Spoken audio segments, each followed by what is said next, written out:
NFL on CBS presents the Philadelphia Eagles against the New Orleans Saints. Let's take a check of the standings. We see the Eagles at 1-3. If they're going to make a move, they better do it quickly in the NFC East. And over in the West, the New Orleans Saints have already begun as they've won 2 games in a row. Hi, everybody. I'm Dierdorf, and along with my partner, Gene Fuggett, we'll bring you this afternoon's ball game. Gene, 2 very, very aggressive defenses. They will pressure each other's offensive teams. Well, the pressure is going to be especially on the Eagle offense today, Dan, because that offense is being led by rookie quarterback Randall Cunningham. Last week, the Saints defense did a number on Joe Montana, sacking him 6 times, and they believe they can do it again today against the Eagles. Well, the New Orleans Saints have won the toss, and they will receive. Kicking off for Philadelphia will be their fine young place kicker, Paul McFadden, and the deep men for New Orleans, Eric Martin and Willie Tullis. As usual, perfect weather conditions here in the Dome. About 70 degrees. McFadden toes it up, and this game is underway. Eric Martin at his own 10. Gets beyond the 20 up to about the 23-yard line, where Aaron Brown makes the hit for Philadelphia. There's some question for the New Orleans Saints as to the health of some of their people, notably fullback Pokey Guy Jean, who injured a hamstring in their game last week. Wayne Wilson will start in the backfield for New Orleans, and they go to a 2 tight end offense with John Tice as the extra tight end. On first down, Wilson throws. I think it's safe to say that he threw that away in trying to find Eric Martin. Yeah, I think that's safe to say, Dan. Dave Wilson, the 4th-year quarterback from the University of Illinois. Both teams expect to pass a lot today, and I guess that's the trend in the league, so the Saints and the Eagles shouldn't be any different from the rest of the teams.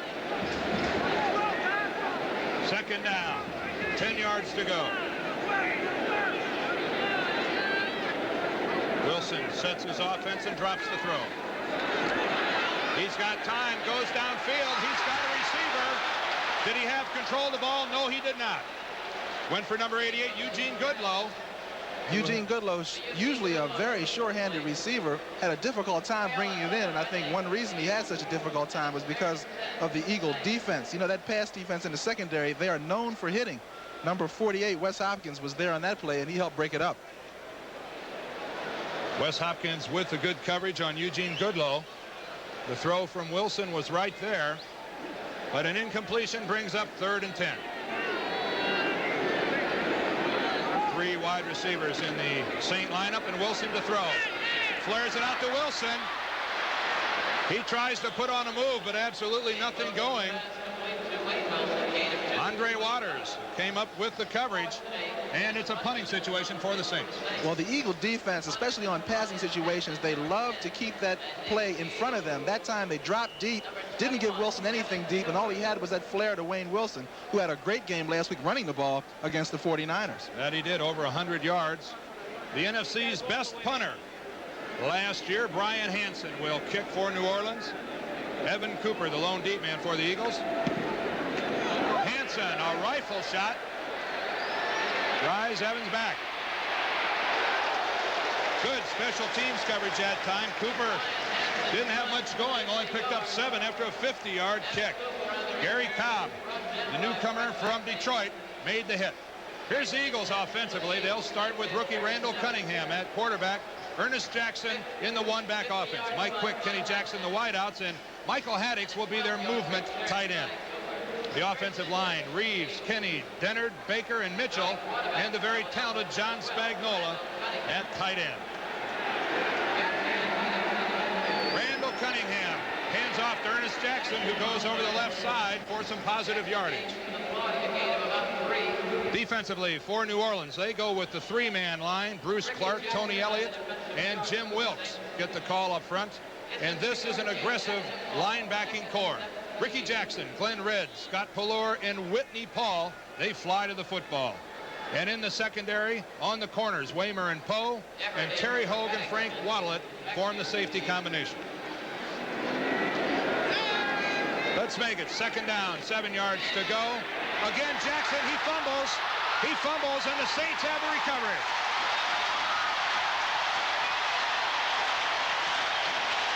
New Orleans comes up with the football. Terry Hogue, the safety.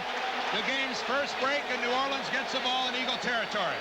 Well, last week, New Orleans took 3 turnovers away from the 49ers and turned all 3 turnovers into points. Here you have a handoff from Cunningham, and Jackson has both hands on the ball. But look at number 75, Big Clark, Bruce Clark, the All-American from Penn State, now trying to be an All-Pro for the Saints, makes the big play like he does so many times for the Saints. This brings up a 1st and 10 at the 43-yard line. Wilson hands off to Wayne Wilson.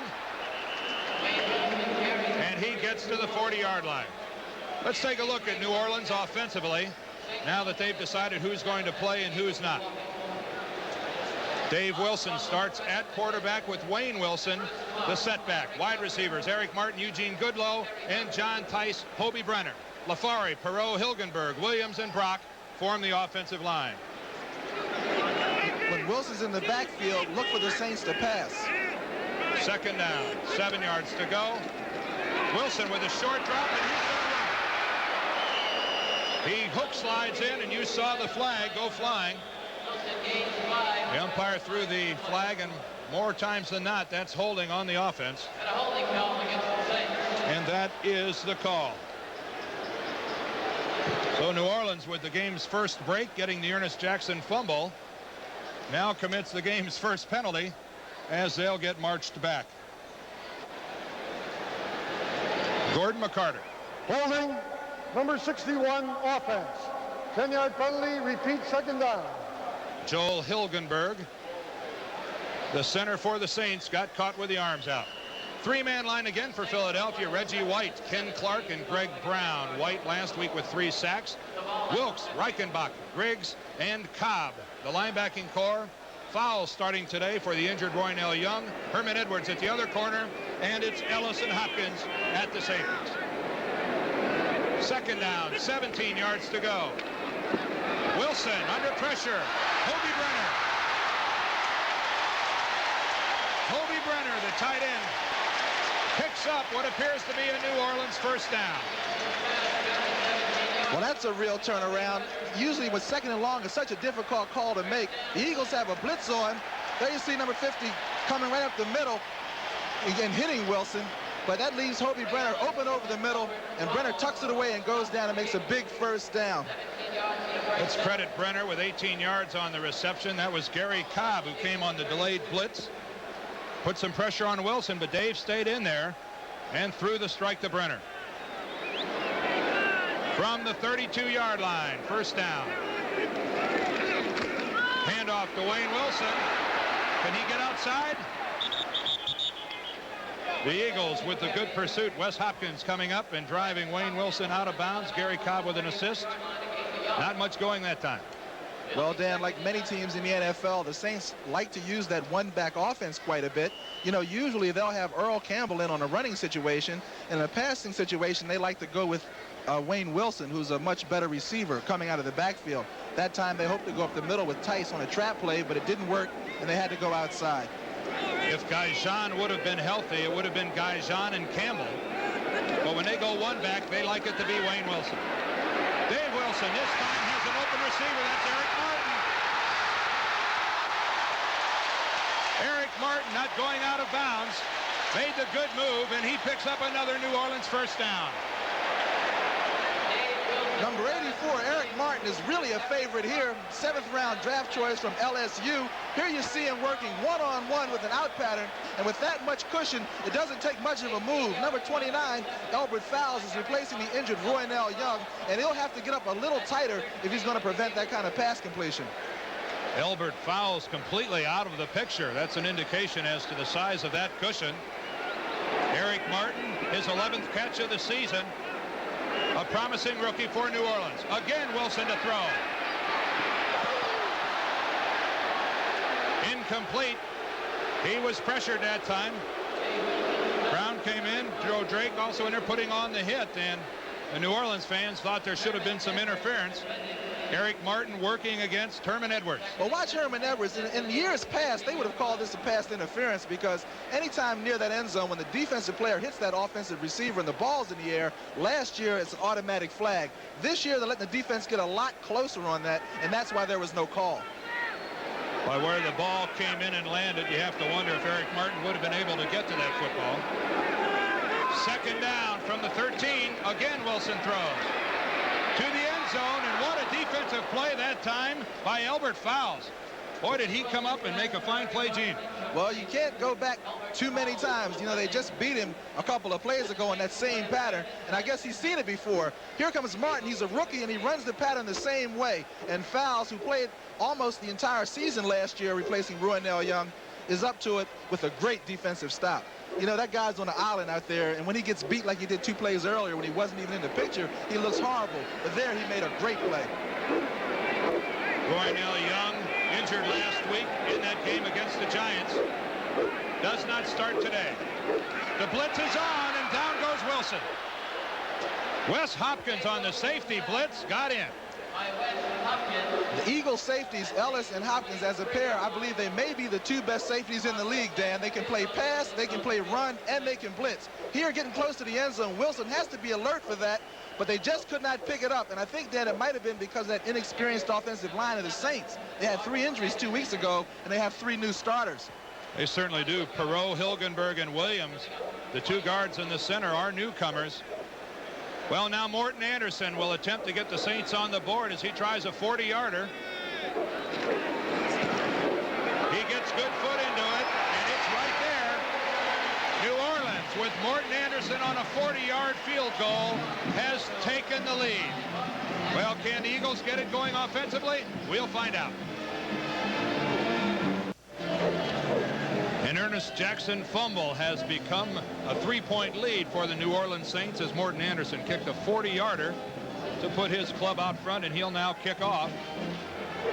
When that Eagle defense, Dan, really, it was almost a touchdown situation. I think the Eagles feel very good to get out of there with just giving up 3 points. It really was a team blitz. It was Wes Hopkins that got in, but another safety, Evan Cooper, was coming as well. Anderson with a high, deep kick that'll be fielded in the end zone by Herman Hunter, and he decides to stay home. That may be a wise decision. It'll be 1st and 10 for Philadelphia at the 20-yard line.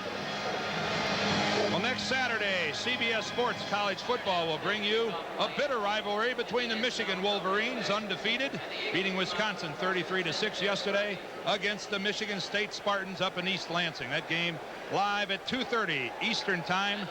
The Michigan Wolverines and the Michigan State Spartans. Is that a big game, Dan? I get excited just talking about that. Yeah, just because you went to Michigan. On 1st down, Randall Cunningham goes to Ernest Jackson, and what a hole. Ernest Jackson, a big hole on the right side, immediately picks up a Philadelphia 1st down. Now, Ernest Jackson is really fun to talk to. He told me he's still trying to prove himself to his teammates, but when he keeps running the ball like this, it will not take him long. Ernest played for the Chargers last year and led the entire AFC in rushing, and he knows how to find a hole. They call him a straight up and down runner. He doesn't go to the sidelines. He likes to turn it up with power. Smart play by the Eagle offensive coaches, immediately coming back to Jackson after the fumble. Ernest gets the call again, barrels forward for a couple. On that last play, when he got around the right side, if you notice number 57, Ricky Jackson, he's the linebacker that had contained on that play, and he got caught to the inside, and Ernest Jackson went for 13. Well, Ricky Jackson, who is one of the New Orleans Saints Pro Bowlers, feels that he doesn't get the recognition that his more celebrated teammate in college, Hugh Green, gets. What's interesting about the Ricky Jackson-Hugh Green connection at Pitt was that Ricky Jackson was the leading tackler on that ball club. 2nd down, 6 yards to go. Cunningham throws, and it's dropped. That's Michael Haddix, who had it, looked upfield, and just plain dropped the football. That's always a tough play for a back circling out of the backfield because you know those defenders are drawing a beat on you. Here, Cunningham with a very deft touch leading him perfectly, but Haddix, I guess he tried to run before he caught it, which is the usual mistake a receiver will make when he drops that ball that's coming right to him. Don't you know the Eagle coach is just cringed on the sidelines. They want their youngster to get as much confidence as he can, as early as he can in a ball game, and Michael Haddix didn't give him any help. The shotgun on 3rd down. Cunningham, with all sorts of time, overthrows his man. And the flag comes late. flag comes in late, and Johnny Poe doesn't like this at all. A flag on the far sideline, it appears, as well. We may have a couple different fouls called in this one play.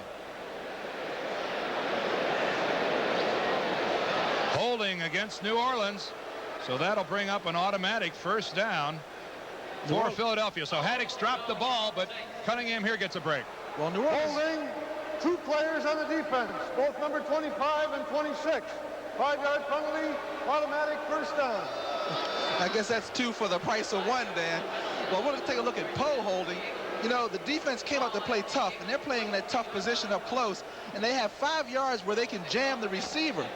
Now, Willie Tullis. That's Willie Tullis rather than Johnny Poe. Right. They both were guilty on the play. Take your pick, I guess, huh? That time we looked at Willie Tullis. This is Ernest Jackson on first down. Not much going. The Saints swarm to the football. Tony Elliott there, nose guard number 99 at the bottom of that pile. Picks up a couple, bringing up 2nd down and 8. Well, Ted Marcher-Broda, the offensive coordinator for the Eagles, told me that he believes that his team can move the ball both on the ground and in the air, but it's important to get some momentum going, and that's why they're running the ball so much early in the game. And they would love to see their running attack be strong today. That certainly takes some of the pressure off of Randall Cunningham. Ernest Jackson, the AFC's leading rusher of a year ago, picks up about 3 on that play. We'll see if Philadelphia will go to their passing attack. Ernest Jackson came to the Eagles in a trade with San Diego. Of course, San Diego has now supplemented their running attack by the acquisition of Gary Anderson. A good trade for the Eagles in acquiring Ernest Jackson, as the Eagles traded Wilbert Montgomery to the Detroit Lions for linebacker Gary Cobb. A lot of players going in and out of Philadelphia, Gene. 3rd down, 5 yards to go, and the Eagles go to the shotgun. Cunningham. A lot on that ball. Across the middle to Spagnola. The ball was up in the air a little bit. Yeah, it looked like John was a little surprised at how quick that ball got there. You know, Randall, he can really fire that ball. He comes over the top, a classic delivery, and that ball, safe to say that it had a lot on it. That's right. It went off of Spagnola's hands and went another 20 yards downfield, and the Eagles were lucky that wasn't intercepted. Michael Horan will punt. Eric Martin, the lone deep man for New Orleans, sets up at about his 10. Horan, a very high kick near the sidelines, and it goes out of bounds. There'll be no return on that one. Let's see where they spot it. Outside the 20 at the 21-yard line. It'll be first down for the Saints. A 31-yard kick, and obviously no return. There's 7 minutes and 11 seconds left here in the first quarter. New Orleans has the lead.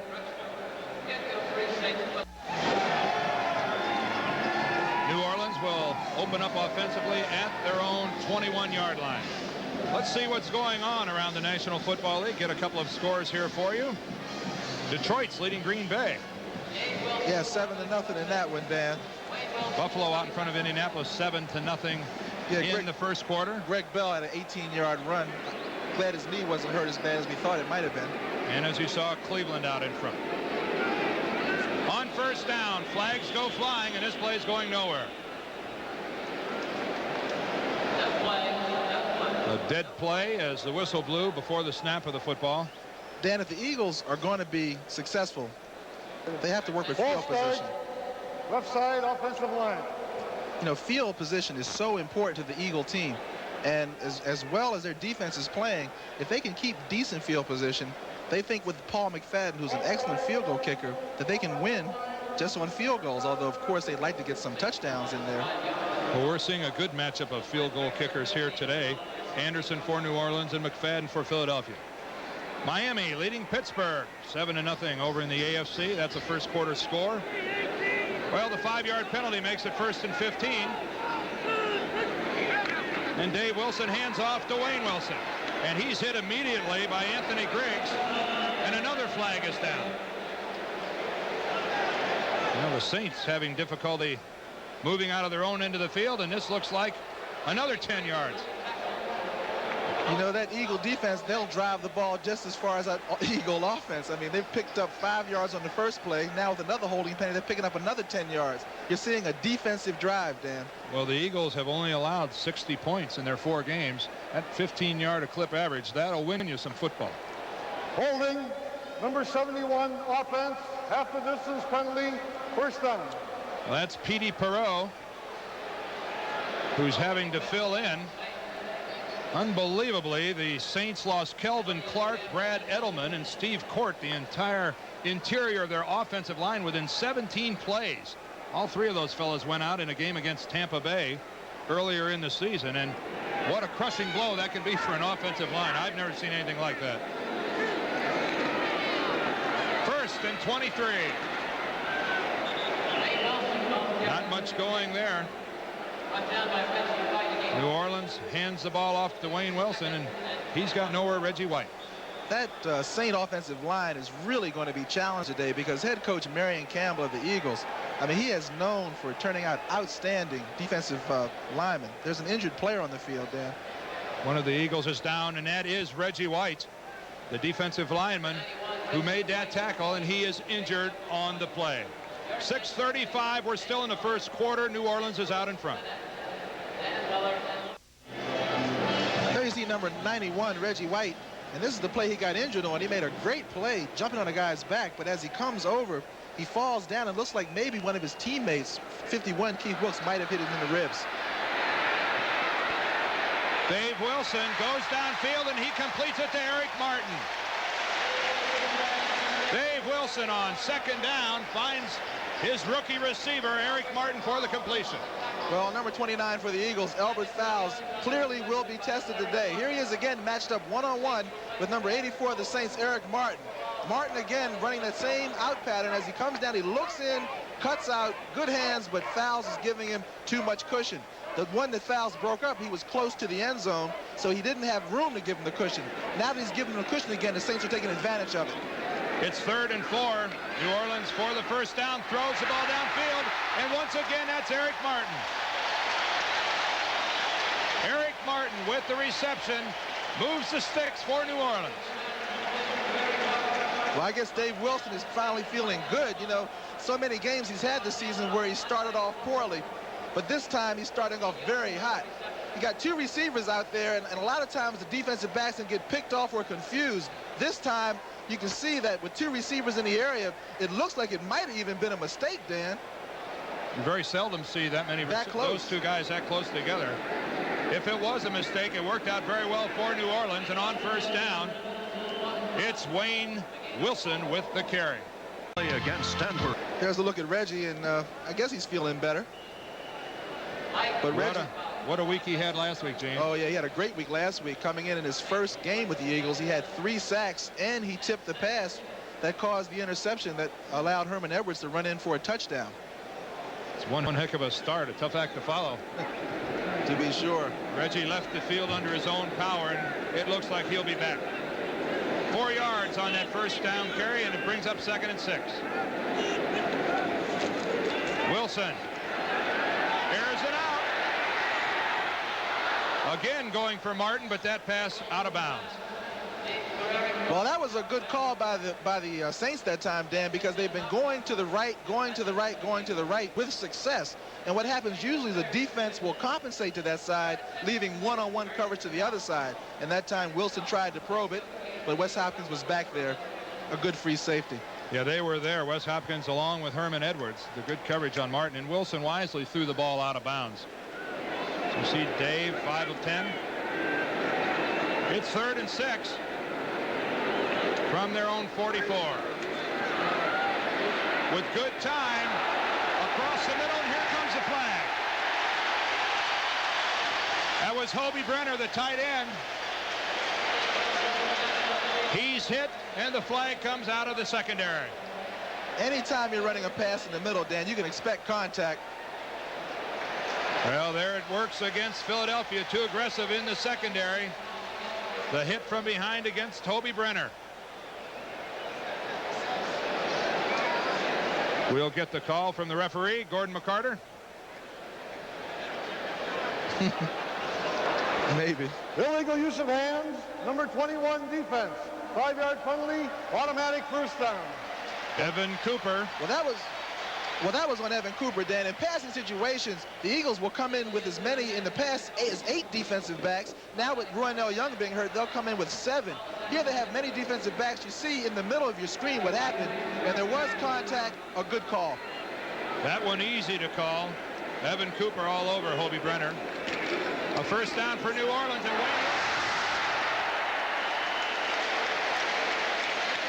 Wayne Wilson, what a versatile ball player, picks up 8. 7th-year player from Shepherd University. And we asked him where that was. It's in West Virginia, in case you were wondering. And he said he's the only player to make the NFL out of Shepherd. Let's credit Wilson with 9 yards on that carry. Again, it's Wilson, and look at that. What a run.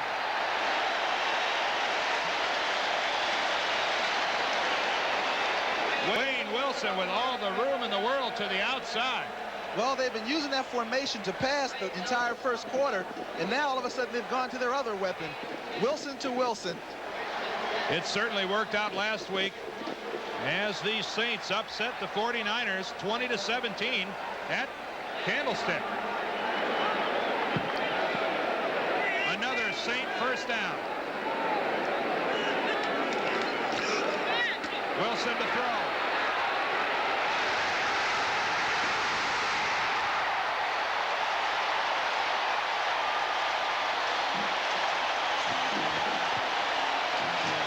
Eugene Goodlow with the touchdown, and he's injured on the play. That was a fine throw by Dave Wilson, who had plenty of time. The Saints have been crossing up the Eagles. They'd run, they'd pass, they'd run, they pass. That time, looking for the run, they set up, and boy, that was a great throw. See us off of play action. He faked the run to Wilson that time, and he has plenty of time. And that's what makes the difference for a quarterback. When a quarterback has time like that in the NFL, they usually know what to do with it. And Goodlow, with good speed, got deep. He's also a little injured, Dan. I think what happened was he caught the ball, and a lot of times what happens to a receiver, it happened to me many times, is you catch that ball and land, and the point of the ball gets you right in the sternum, and it'll knock the air right out of you. Herman Edwards had the initial coverage on Eugene Goodlow, and it looked like Ray Ellis, who had the deep outside to that side, was late in getting over into the coverage. Well, that's what happened when the quarterback has time, see, because he's fooled a little. Ray was looking to go outside, and then he looked back to the middle, and that was all he needed. Well, Goodlow is up, and he's walking back towards the Saint bench, and to a fine ovation.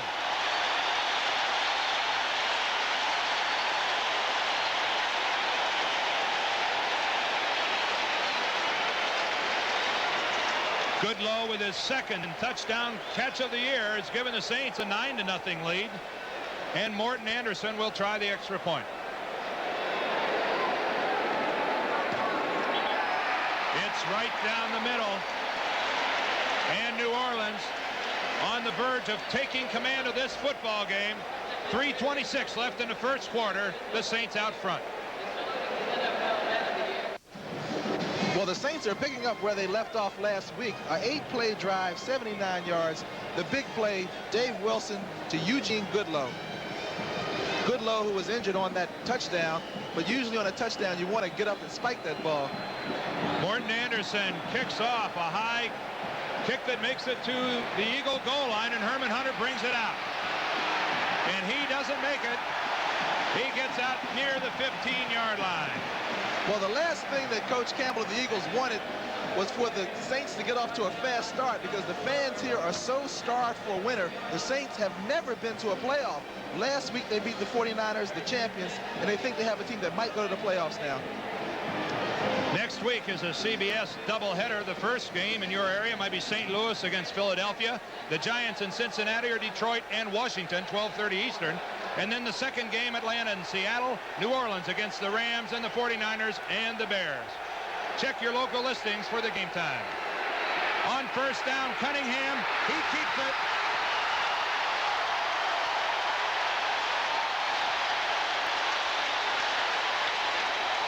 Randall Cunningham brought it back down, and he's sacked. Looking at it from ground level, you can see with Randall Cunningham as he feels the pressure. That's 75, Bruce Clark coming in, and he held the ball, which is good, because a lot of times the rookie quarterback will throw that ball into the coverage. But Randall took the hit. He was hit from behind by Jim Wilkes, and I don't even think Wilkes thought he had the football. I think he thought he threw it. Ernest Jackson goes right. Ricky Jackson and the Saints are there. Yeah, Dave Weimer, the quarterback, number 44, also came up and sacrificed his body. I mean, he literally threw his body into that play. There he is, number 44, Weimer. This cannot be the start that Marion Campbell wanted to see. No, especially in that Superdome, because you don't want to go on the road and give that team anything for the home fans to cheer about. There's still over 2 minutes left to play in the first quarter, and already the Saints out in front by 10. And 3rd and 12 for young Randall Cunningham.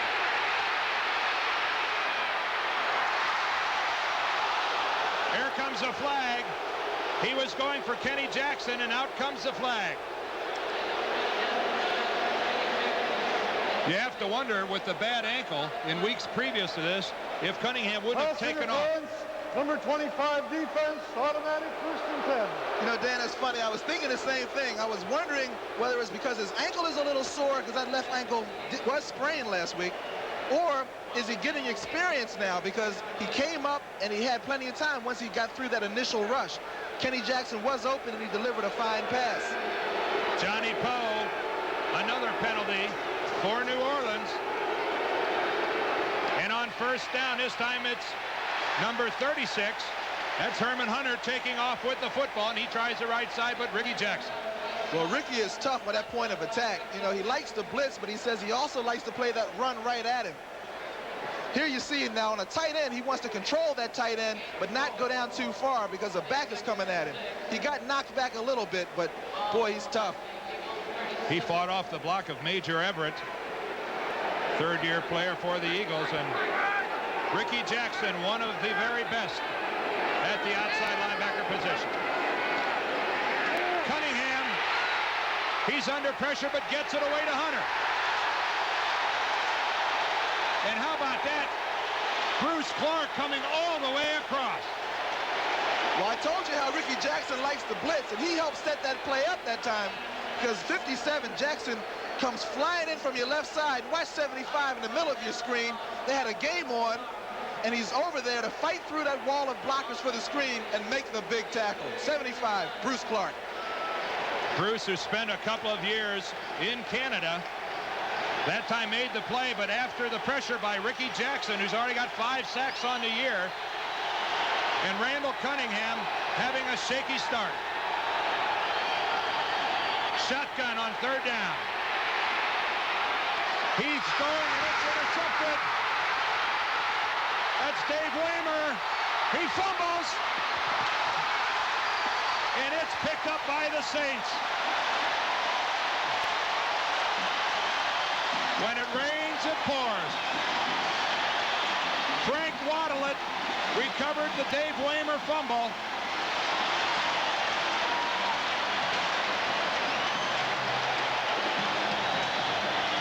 They found a mismatch, Dan. Number 26 on the left of your screen can't block Ricky Jackson. That's Haddix. He can't block him. He tried to pull him down.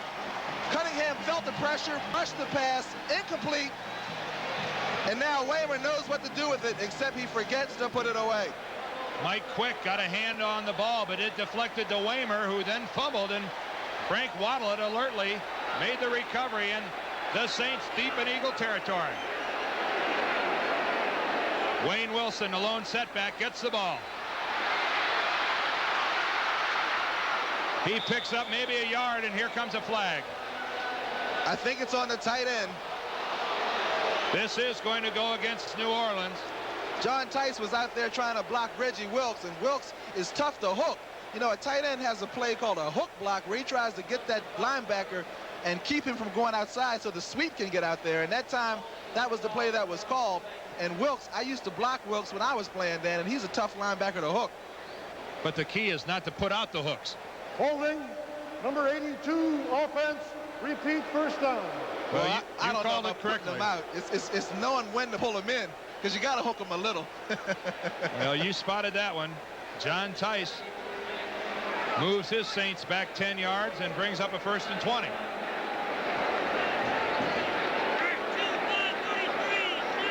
Wilson at quarterback, Wilson at running back. And Dave goes downfield, and he's got Larry Hardy.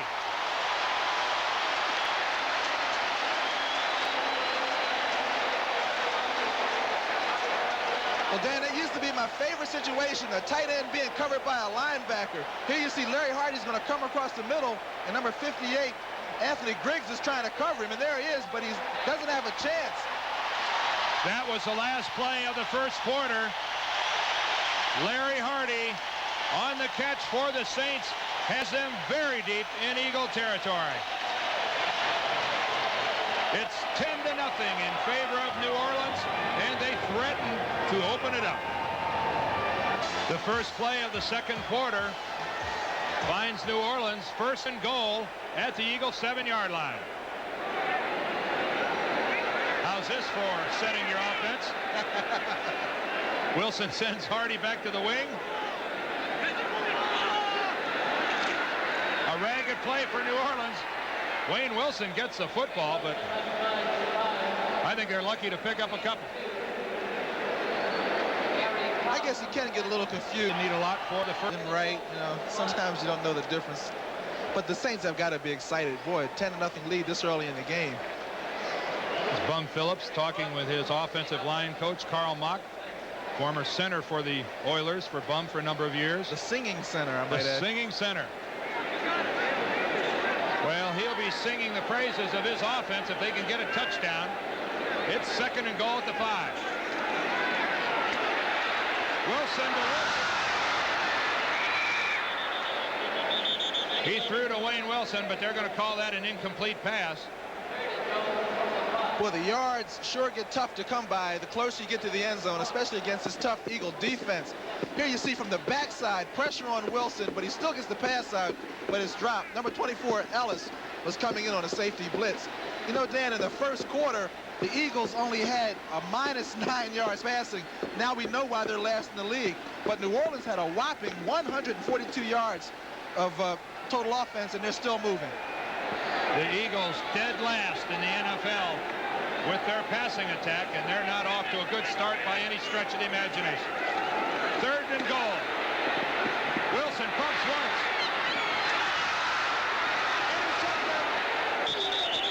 Intercepted by Evan Cooper. There's a break for the Eagles. Evan Cooper comes up with a deflected pass. Well, that's a play you would expect from a rookie quarterback. Not a Dave Wilson, who's been in this league for 4 years. He rolled out and he had plenty of time, but what happened was the Eagles had that play defense. Here you see you got 2 wide receivers and another back, number 19, Guido Merkins, coming out there, but they're covered. Now they're open, and then a bad pass, a tip ball, and an interception by Cooper. A big play for the Eagles, but will they be able to take advantage of it, because they're backed up against the end zone with the crowd screaming in their ears. In my ears too, Dan. Merkins was open on the play, and the ball was back behind him. That's his first interception of his NFL career. Evan Cooper, the second-year safety man from Michigan. You know, people might wonder why Guido Merkins had number 19, because you don't see many receivers with that number anymore. But Guido, who's also the number 3 quarterback, or the number 4 quarterback on this team, has been in the league long enough to keep his original number, which was 19. It is 2nd down. 6 yards to go for Philadelphia, and New Orleans is tough.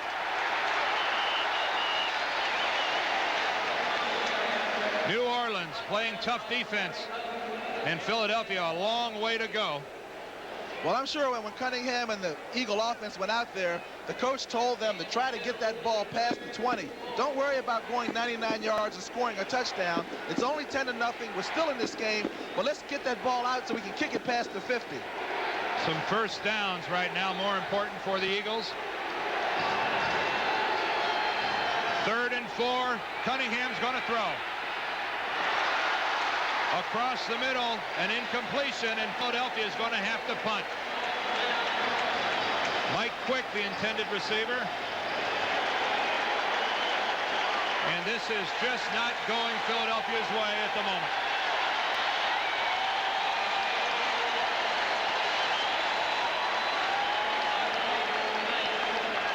Mike Horan from his own end zone. Mike Horan, a tremendous job of getting rid of the football. That ball deflected by the Eagles. That will be brought back, and here comes a flag. That ball knocked forward by Philadelphia, and you're not allowed to do that. A 31-yard kick by Mike Horan, but what a job he did by fielding a bad snap. And there's a flag on the play, Dan. You think they could have called a penalty for hitting that ball? Oh, they sure did. What a fine retrieval of the football that time by Horan.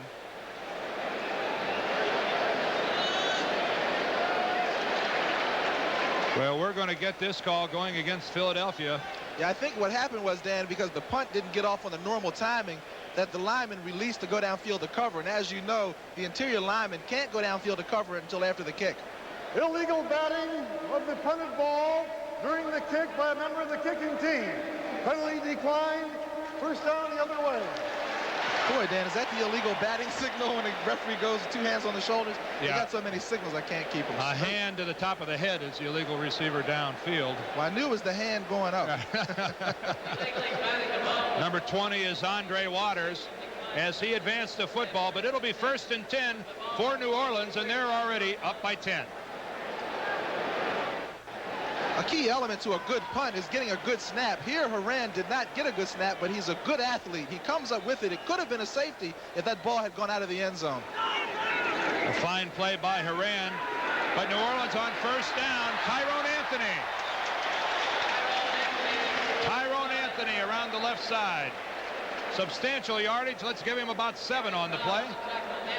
Well, the Saints are starting to go into their bag of tricks. That's not what you would call a normal play on their offense, and Tyrone Anthony is usually not a key performer in that backfield. A little surprising, I think, to the Eagles on that run. Tyrone, their 3rd-round draft choice last year, has not seen much action.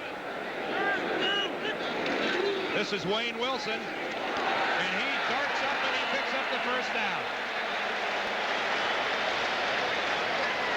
Wayne Wilson, 6 yards on the carry. Thomas Struthers in on the tackle. Green Bay's out in front of Detroit, 10-3, a second quarter score. A 7-3 San Francisco lead as they try to rebound from last week's loss. Indianapolis winless, 14-7 over Buffalo, winless as well.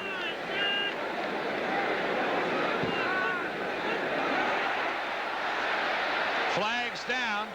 Flags down. Wayne Wilson has the ball. Let me correct myself. I forgot Indianapolis won the ball game. Indianapolis going into this weekend 1-3, but Buffalo 0-4. Rod Dowhauer will get mad at me for that. That looked like our favorite penalty, Dan. Well, this goes against the Eagles. But was it encroachment or was it offsides? That's what I want to know. Well, let's listen to Gordon McCarter. Offside, number 93, defense. 5-yard penalty, 1st down, 5. You know, those two penalties are so similar. I know Marion Campbell wondering what happened. Thomas Struthers flagged. That's 5 yards the easy way. On 1st down, Dave Wilson to Wayne Wilson. And he runs right into Kenny Clark, but breaks free. Still, maybe only a yard for Wayne Wilson. Greg Brown finally makes the hit from his right defensive end position. At number 71 for the Eagles, Kenny Clark is one of the top nose tackles in the game.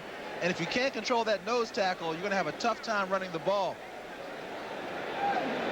You know, the Saints center really is at a disadvantage because he only weighs 248 pounds. And that's small for an NFL center. That's Joel Hilgenberg. Has a brother that plays with a Bear and an uncle, for the Bears rather than an uncle that used to play with the Vikings. Wally Hilgenberg, the linebacker. Wayne Wilson Cuts upfield on second down. Picks up maybe a couple. Still be short, brings up a third down for the Saints. Philadelphia's defense refusing to buckle. I just got a note here, Dan, that Reggie White has taken his pads off, and he's going to be out at least for the rest of this half. That's a blow to that Eagle defense. Reggie White bruised his ribs, has not been back into the ball game. The x-rays have turned out to be negative. So no broken ribs, and we'll have to see if Reggie White returns in the second half. Third down, 2 yards to go. This is Wayne Wilson, and he doesn't get it. The Eagles are there, and there's Kenny Clark. Kenny Clark is so tough. Saints came out with 2 tight ends that run formation. Wayne Wilson had a chance to either go up the middle or break it outside, but he had nowhere to go because number 71, Kenny Clark, who looks like he's getting a little tired, and I guess so, because you got to be tired with all that pushing and pulling in the middle. One of the Eagles is down on the field right now. That's Greg Brown. Oh, they can't afford to lose him. 16 sacks a year ago for Greg Brown. And now he's being attended to by the Eagles staff, and he appears to be in pain, but at least he's up. That's their leading trainer on the left there, Dan, Otho Davis, who is well known around the league. Reggie White not looking very happy. As yeah, you can see he's bandaged there right in the mid area. I was going to say midriff. He's got an ice pack strapped onto his injured ribs, and now Greg Brown. So these are the 2 starting defensive ends here for the Eagles. Gene, how about the way the Eagles have played defense? Twice New Orleans has been down here, and now the Eagles rather playing tough defense. Oh, they're tough. Second quarter score between New England and Cleveland. They're tied. Miami still out in front of Pittsburgh. It's a second quarter score. They're up by 7. Well, Greg Brown heads to the Eagles sideline. Evan Cooper made the interception to stop a New Orleans scoring drive, and now the Eagle defense is going to force the Saints into a field goal attempt. Well, the Saints offense has been very successful so far, and one of the surprises, at least to me, Dan, is the fact that Wayne Wilson has already rushed for 11 times for 41 yards. Now, 41 yards is not surprising, but 11 times in the first half is. Wayne Wilson, I guess you'd have to call him always there. Every time that he's needed, he comes through with a big game, and again, today he's off to a good start. Well, Morton Anderson, the ball will be spotted at the 23.5-yard line, so let's make this a 33.5-yard kick. As you can see for yourself, it's right down the middle, and he's added to the New Orleans Saints lead. Morton Anderson puts the Saints out in front. It's now 13-0. Morton Anderson delivered on the 33-yard field goal attempt. It's now 13-0. The Saints in command, but a couple of good defensive series by the Eagles limited the Saints to only 3 points. Anderson, a high kickoff, fielded by Herman Hunter at the 2-yard line, and he goes to the left side. Johnny Poe makes contact right at the 20-yard line, and here comes some more flags. Tough to do something in the kicking game without a flag. It's tough for the Eagles to get going with penalties being called against them. This will be an illegal use of hands against the Eagles. But the Eagles have to feel fortunate that it's only 13-0. Illegal block above the waist, number 90 on the receiving team. Half the distance, first down. That's Aaron Brown, the linebacker from Ohio State. And Randall Cunningham starts in the hole. Green Bay, 2 touchdowns out in front of Detroit. And Cleveland now 14-7, second quarter score over New England. First and 10 from their own 9-yard line. Cunningham to throw. He's got an open receiver. That's his tight end Spagnola. And John Spagnola picks up 9. Well, it's clear that the coaching staff has confidence in number 12, Randall Cunningham, because a lot of veteran teams with veteran quarterbacks do not like to throw this close to the end zone. But at the same time, the Eagles know they have to get some points on the board this half. And with only 8 minutes and 35 seconds left, they better get going soon. And they could use a good drive just for Cunningham's confidence. Randall trips and falls, and we've got another flag down on the field. Very nearly a busted play. Ernest Jackson on the carry, but some confusion on the handoff. They pick up the flag, and yeah, it was what they call the old inadvertent flag. No penalty on the play. How's this, Gene, for disparity in yards? Well, that's why we see it's 13-0 New Orleans. First down for Philadelphia. Under pressure. In the grasp. James Geathers had Cunningham in the grasp. Well, that's got to be a very difficult call for the official to make, especially when you have a scrambling quarterback like Randall Cunningham. Here you see number 97 coming straight up the middle. Somebody made a mistake on that Eagle offensive line. Randall Cunningham wanted to scramble, but the official said, no, no, no, you're in the grasp and you're down. James Geathers gets the Saints' second sack of the day. Ron Jaworski talking it over on the sidelines. That's Ted Marchibroda, the Eagles offensive coordinator. Cunningham brings it back down. He's running with the ball, and he picks up positive yardage. Randall Cunningham, who coming into today, surprisingly, the Eagles' leading rusher. What an athlete, Dan. Number 12. When Randall Cunningham goes back to pass, all kinds of things can happen. We've seen fumbles, we've seen interceptions, and now we've seen his first scramble of the day. There you see his left ankle, which has tape on the outside. He told me that he's been keeping tape on it all week, even when he's asleep, just to make sure it doesn't swell up on him again. You had a nice visit with Randall Cunningham at his hotel last night? Oh, he's fun to talk to. A lofty 7.8-yard average, but this time he's going to throw, and it's intercepted. That's Johnny Poe.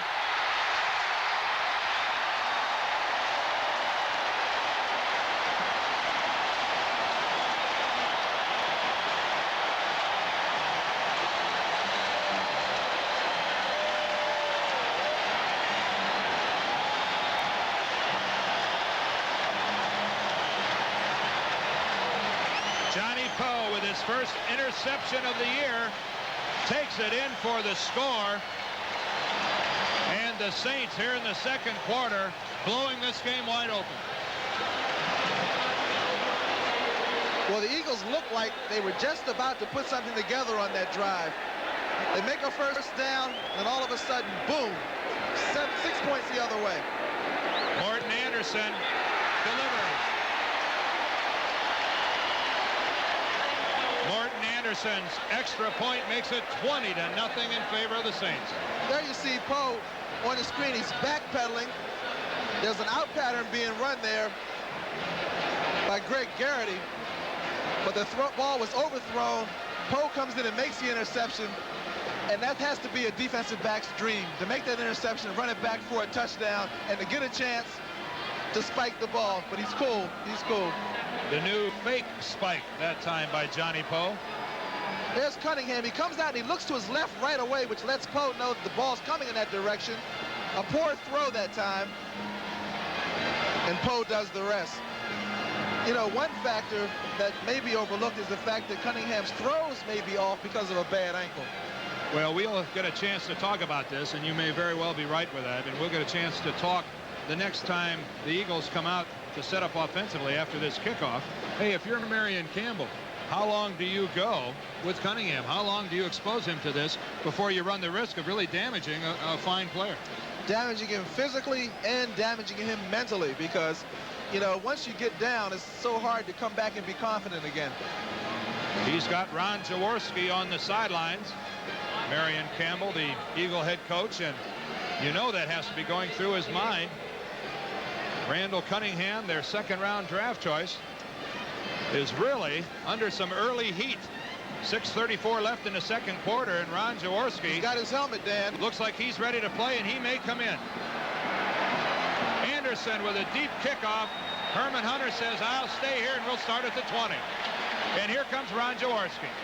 And this could be a spark that the Eagles have been looking for, because there's still some players on that Eagle squad that think number 7, Ron Jaworski, should be the starting quarterback. And I cannot fault Marion Campbell one bit in going with this decision. I say smart move. I think he heard you. You just mentioned it a couple of minutes ago. Well, Randall Cunningham, not only a youngster, but he's playing hurt. We've showed you his bad ankle. Physically, he's impaired, and he is such a gifted athlete. You see the rushing stats, averaging almost 8 yards a carry. If he's a little bit off, hey, why subject him to this? Not to mention the fact that Ron Jaworski can win the football game for the Eagles. Well, this game's a long way from being over. He hands off to Ernest Jackson. But it will not be easy against this New Orleans defense. Ricky Jackson and Scott Pallure. Yeah, the Saints defense is really very, very excited. But Jaworski's been in experiences like this many times before, and he knows how to settle down on offense to get them back in a groove and get them moving that ball. But it's going to be a challenge, because Bruce Clark, Ricky Jackson, and the rest of that Saints defense, they're out for bear today. They're out for Eagles, I guess, huh? Yeah. They play well, and it gets worse when they've got a 20-point lead. Second down, 8 yards to go. Jaws to throw. Into a crowd, and it's an incompletion. Nearly intercepted, trying to get the ball to John Spagnola. That time they brought Mike Quick all the way across the backfield and kept him in the block on Whitney Paul, who was blitzing. That's kind of interesting, because Mike Quick is one of the most dangerous receivers in the league. And why there's 82, why would you keep him in the block on a Whitney Paul, who's one of the top blitzers in the league? Looks like a poor use of personnel there. Whitney Paul with 5 sacks already on the season, the former Kansas City Chief. Let's make this 3rd and 8. Jaworski to the shotgun. He's got the protection, and he finds his man, Mike Quick. Mike Quick beyond the 45-yard line. Now that's where you want Mike Quick on the football field. Mike, who his teammates call Quick 6 for good reason. He was flanked out that time, and he came back in motion. Now he comes upfield. He has to get away from that linebacker first. There he is. He gets away from him, and now he's all by himself. Jaworski delivers, and look at that cut. You can't coach that. You can't teach that. But you can teach a receiver to change hands like he did, to keep it away from the defender and get a big first down. They're asking an awful lot of rookie Jack Del Rio, number 50, to try to cover Mike Quick. On first down, Ernest Jackson. He's outside. Ernest Jackson gets the Eagle first down. You know, Dan, it's really amazing how one big play can silence a crowd. Before, I could hardly hear myself speak. After Quick makes that big play for a minute there, you can hear a pin drop in here. Maybe they're tired of yelling. Well, they've been yelling the entire game, and for good reason. The Saints are up 20-0. Ron Jaworski is moving the Eagles.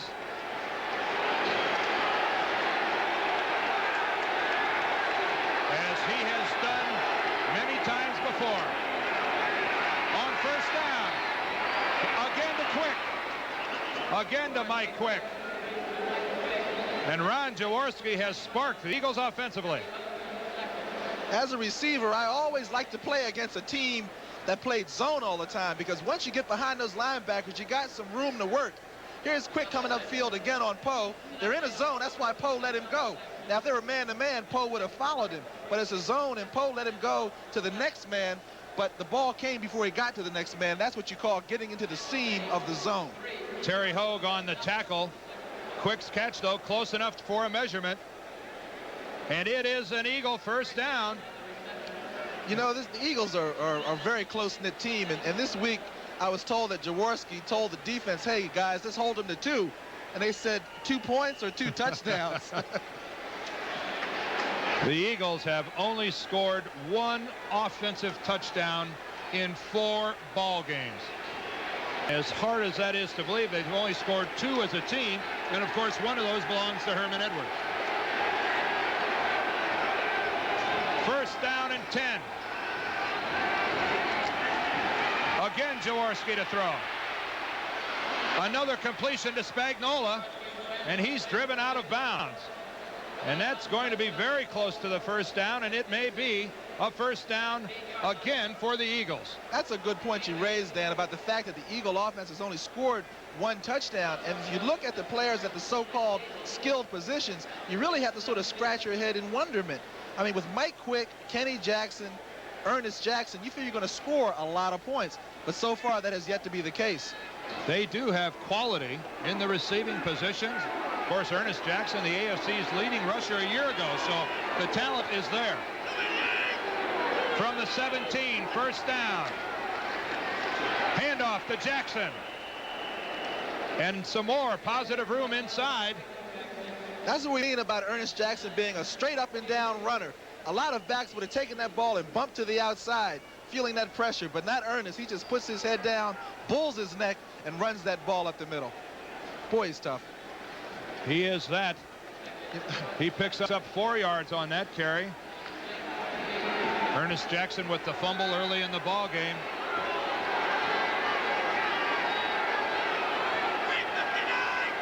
From the 14-yard line, second down. Jaworski intercepted.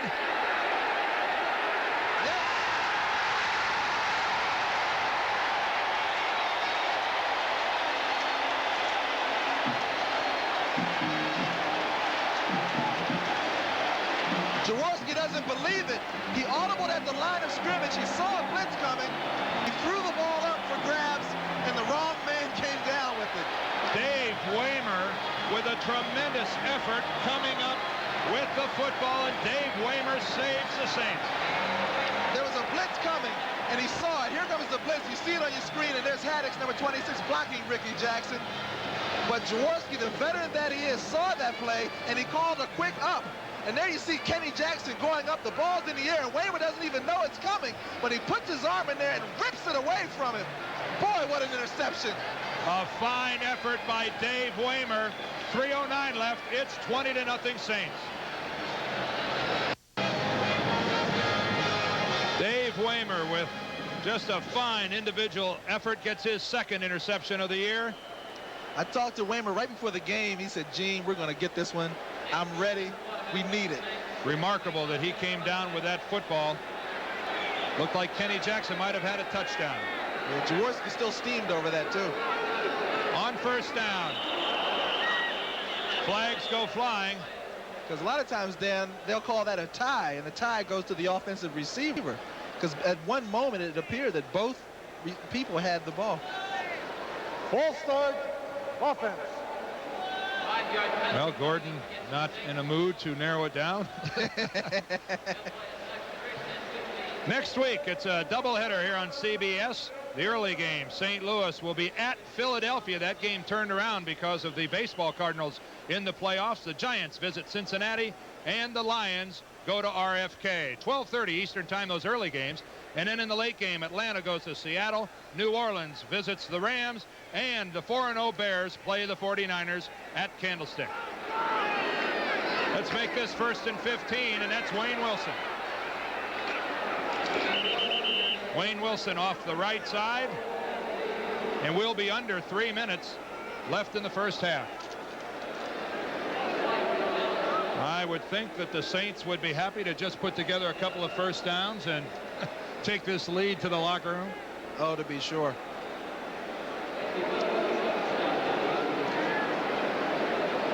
A pickup of 4. This will be 2nd down and 11.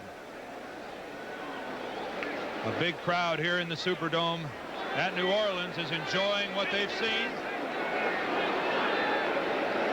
Their team out front early. Wilson to Wilson. Wayne Wilson on the carry. Just gets up near the 20-yard line. And the clock stops at 2 minutes and 15 seconds as the Eagles take a team timeout. So the Eagles trying to stop the clock so that they can get the ball and try to get some points on the board. Send Dave Wilson over to the sideline to talk to Bum Phillips. Today at halftime, it's the NFL Today. Brent Nerve will have scores and highlights of the other games in progress around the National Football League, plus a special feature, lending a helping hand, what some past and present NFL ball players are doing to help the earthquake victims down in Mexico. Lending a helping hand, scores and highlights all coming up at halftime as we visit the NFL today. King Hill talking things over with Dave Wilson and Marion Campbell on the far sideline, wondering probably, Gene, what words of wisdom can I pass on to my ball club? Yeah, to be sure, they've got to be wondering. You know, Marion thinking they were so close to busting out because the team, especially that offense, has been so close to busting out. But the defense has kept them in the games usually, but they've had some bad field position and some great plays by the Saints. We've got some scores too, Dan. That's a surprise. Yes, Tampa Bay leading Chicago. That is indeed a surprise. The Bears undefeated. Little hot in Tampa Bay. Green Bay 20-3 now their lead over Detroit, and Detroit off to a 3-1 start. Well, so Green Bay was due. Green Bay at 1-3 today, trying to get back into things in the Central. And the Browns out in front of the Patriots. That's 14-10. Cleveland tied for first in the AFC Central. 3rd and 10 to the shotgun. He's sacked. Greg Brown gets in and gets Dave Wilson. 2 minutes 11 seconds on the clock, and the Eagles will get a shot before halftime, and they may get it from some good field position. The clock begins to run, and New Orleans will be more than happy to let it run down to the 2-minute warning before Brian Hansen has to kick. Well, we're at the 2-minute warning here at the Superdome in New Orleans. What else can you say? It's been all the New Orleans Saints. They enjoy a 20-0 lead. Well, Ron Jaworski, who has moved beyond 23,000 yards in career passing here in the NFL, will get a chance to move his ball club before halftime. We're at the 2-minute warning, and Brian Hansen will have to kick from near his own goal line. Evan Cooper back for the Eagles. Hansen in the Pro Bowl last year representing these Saints.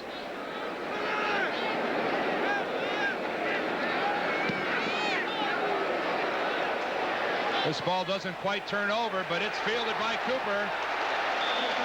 He's hit immediately. That's Terry Hogue, who Bum Phillips told us yesterday, just a superb cover man. You won't see better coverage than that, Dan, because he had to get away from 2 guys at that time. Did so, ran down the field, and still made the tackle. We've got a flag down on the field thrown late. You know, a lot of times those guys get away, and then they get down there and still miss. But Hogue, to his credit, put the hat on him. Hansen came up with a 44-yarder that time. I tell you, that's when you got a great leg, when you get 44 yards out of a punt and it goes end over end. That's just brute strength getting the ball that far downfield. Well, if the penalty is against the Eagles, it's going to be another in a series of bad blows to them, because they were about 2 first downs away from at least a field goal opportunity, because Paul McFadden has a very strong leg. Indeed. The Eagles appeared to think the penalty is against them, as their offensive team is almost headed for the Texas border. Well, right now, Marion Campbell is thinking that there are 2 halves to a game, and maybe the second half will be our half. I think Marion Campbell is thinking as well that with 1 minute and 51 seconds. Illegal block above the waist. Number 39 on the receiving team. 10-yard penalty, 1st and 10. That's Major Everett, one of their top special teamers. He's very aggressive, and sometimes that aggressiveness can get you in trouble, Dan. Well, once again, the Eagles on almost every possession get penalized and have to start farther back. They've now moved the football back inside the 40-yard line, back to their own 34. So, but I still expect them to go to their hurry-up offense. Oh, I couldn't agree with you more. The man running their offense has the experience it takes. He's been here before. Jaworski from the shotgun. Complete downfield. That's his tight end, John Spagnola. Well, he really has some soft hands, and he demonstrated it there, because that pass was behind him, but he turned around and put those mitts on him. Spagnola, the Eagles' leading receiver, coming into today's ball game. Jaworski nearly intercepted. It's a good thing he put that ball up in the air as Dave Weimer almost got another one. It was interesting to see Ron buy a little time by scrambling out there that time. Ron, not known as a scrambler, but he wants to get the job done because he is known as a winner. Jaworski showing some good feel for the pocket, as rather than just take off on an uncontrolled run, just danced off to the side. A couple more scores before the Eagles run a play. Let's see if we can get one in. 21-10, Indianapolis opens it up over the Bills. That's a second quarter score. It's the second quarter here, and it's 2nd and 10 for the Eagles and Jaworski. A reception. That's number 82, Mike Quick, and that'll be good for another Eagle first down. Well, the Saints are bringing number 51, Whitney Paul, every play. And Paul is being blocked by 26 Haddix, and he's the one that's so slow getting back, and that's why the Eagles couldn't get the play off as quickly as they would have liked to. The Eagles with still all 3 of their timeouts remaining. This time go downfield, another completion, and that's Spagnola once again, and this time Jaworski stops the clock. A lot of fans wonder why it looks so easy when a team gets into their hurry-up offense. I want you to explain this because no one else can. I'm anxious to hear the answer. Okay, well, it's real simple. The reason is because the defense, which normally plays back anyway, is playing back even more. So as a result, go down 10 yards and stop, and usually you'll be open. Go 20 yards, you might have trouble. But 10 yards, you can usually get open. How many times is it that someone's walked up to you and said, would you please tell me why in the prevent defense it doesn't seem to prevent anything? That's an age-old question in the NFL, and I get asked that everywhere I go, Dan. Feeling great, and I think that whole Eagle team feels like that there was a big weight just taken off of their shoulders. And I think you'll see a different team in the second half. Marion Campbell, I think, will have no trouble in finding some words for his team. Meanwhile, Bum Phillips has to tell his ball club that this game is very much still up for grabs in the National Football League. 13 points is not a great deal. Yeah, well, Bum's got to be a little concerned because he had his team at such an emotional peak at the beginning of the game, and that's what enabled them to jump out to that 20-0 lead. But now it's 20-7 and 2 touchdowns, and the Saints could be losers, so they've got to be concerned going into the locker room at halftime about that emotional intensity. And meanwhile, Randall Cunningham didn't have much of a first half. No, he was only 2 for 7 for only 6 yards, but he threw 2 bad interceptions. So Randall Cunningham, who started this game for the Philadelphia Eagles, has a bad ankle, had a bad start. So it was Ron Jaworski who got the call from his head coach, Marion Campbell, and he has responded. 20-7, the Saints out in front, and this crowd in New Orleans has quieted. Yeah, they were so loud for a while I couldn't even hear myself think. But then after that touchdown, it got so quiet, you could hear the proverbial pin drop. The proverbial pin, I think you're right on in that assessment of today's ball game. John Spagnola having quite a day as well. He has the touchdown for the Eagles that has narrowed this what was once a 20-point Saint lead. 20-7, New Orleans out front.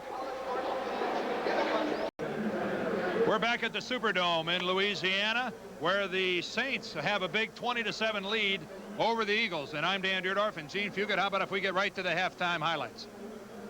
It was all New Orleans here in the first half. How about if we roll some tape and take a look at what happened? Yeah, that first touchdown was quite a play. Here you see the safety, Ellis. He's back in the middle, but he got faked out a little bit, and that allowed Eugene Goodlow to get behind him to make a big touchdown catch to get the Saints on the board early. It was an Anderson field goal that got them out in front 13-0, but then Johnny Poe makes the big interception to make it 20-0. Well, Cunningham looked left the whole time, and Greg Garrity and he couldn't get it together. Number 25, Johnny Poe, comes in and makes a big interception. Now, usually when a defensive back makes an interception, Dan, he can't wait to spike the ball. I mean, spiking the ball is so much fun, and there's Johnny Poe, but he's too cool.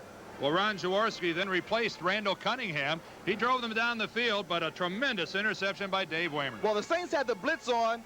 Jaworski called the audible, and Weimer didn't even see the ball, number 44, but he put his arm in there, and he came up with it. That was another big play for the Saints. And then Ron Jaworski gets the Eagles on the board. He finds his tight end. Well, it's only the second touchdown that the Eagles have scored on offense all season, and number 88, John Spagnola, knows how to get open in that end zone, and boy, you can see the relief it's like a big weight went off their shoulders. Well, both teams are back out on the field. We're getting ready for the start of the second half. Philadelphia is going to try to get back in this ball game. They're down by 13.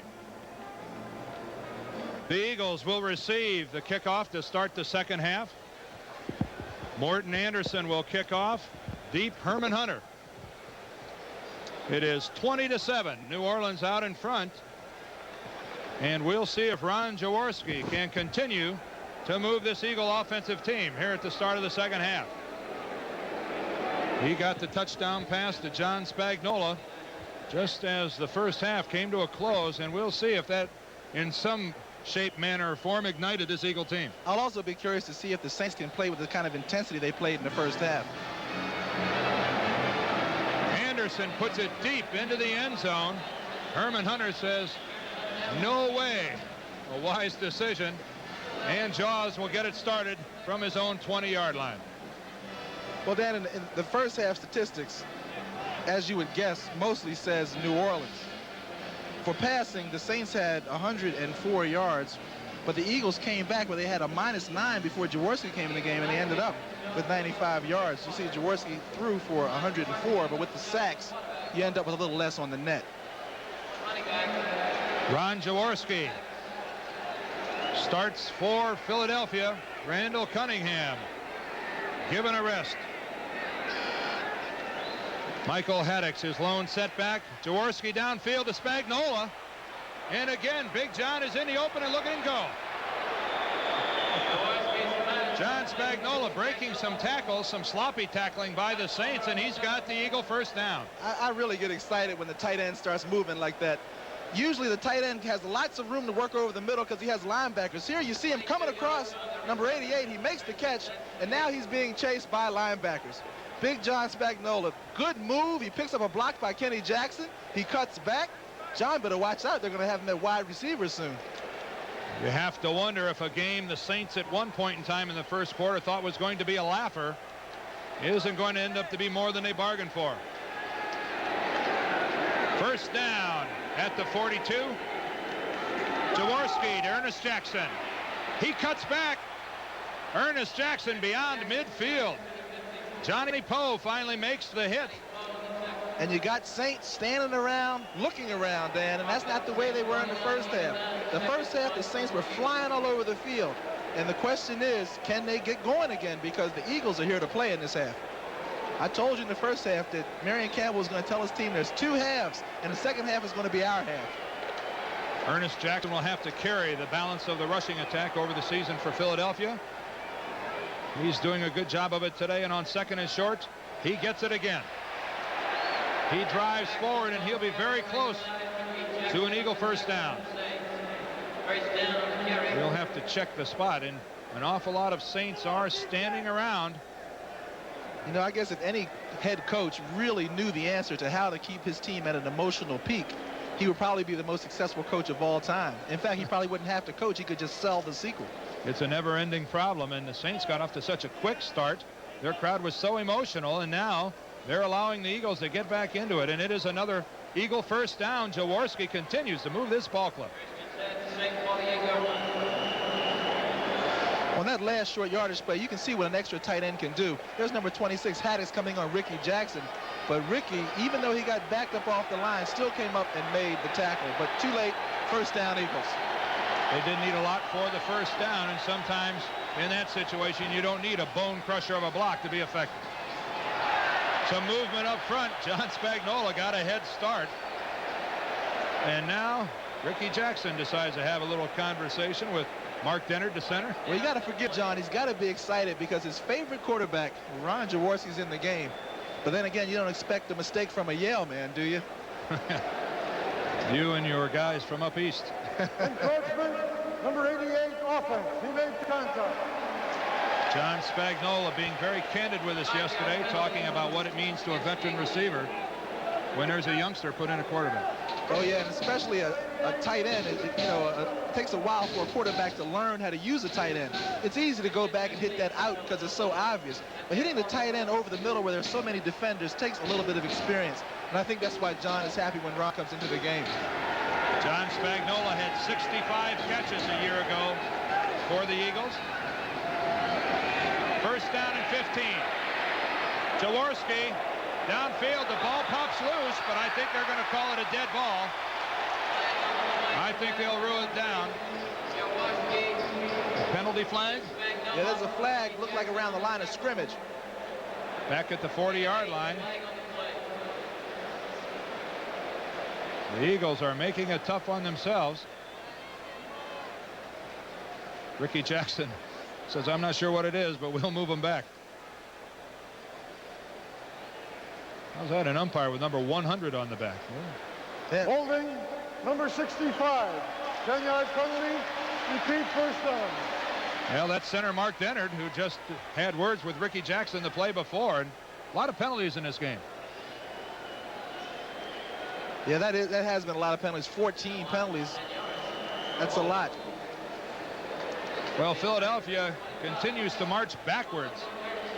They put themselves into a 1st and 25 situation.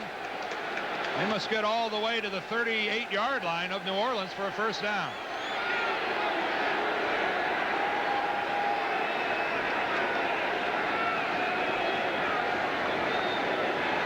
Jaworski on the long count. The screen was set up to Ernest Jackson, but Whitney Paul, applying the pressure, forced a bad throw. Well, Whitney Paul came in on the blitz that time, and sometimes you like a blitz for a screenplay because everybody comes upfield and you can get behind him. But that time they just couldn't complete the play. That's 51 Whitney Paul. He plays that right outside linebacker, and he's not the biggest linebacker at only 218 pounds. But believe it or not, at one time, he was a defensive end when he played at Kansas City. Tell me about it. I couldn't believe it. I have played across from Whitney Paul before, and he was at a bit of a disadvantage. I only outweighed him by about 80 pounds, I think. I bet you killed him too, Dan. No, he's a very strong player. Jaworski, 2nd and long, almost intercepted. That time Mike Quick did a good job of breaking up the pass. Willie Tullis might have had an interception for the Saints. Well, that's why a quarterback can have confidence throwing to an all-pro receiver like Mike Quick. Here, Quick had the single coverage. He breaks outside and uses his speed to get upfield. Now, this is a delicate throw where he tries to drop it in there, but the throw is underthrown, and Quick still almost came up with that. What an athlete. Mike Quick, though, not running away from Willie Tullis. He was with him shoulder to shoulder. It is 3rd and very long. 3rd and 25. The Saints go to the 4-man rush.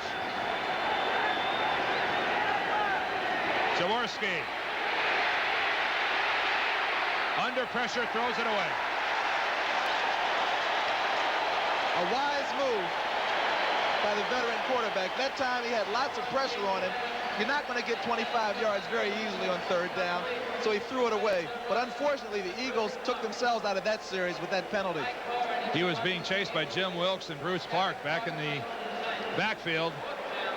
And that's a point well made, Gene. Penalties kill the Eagles on that series.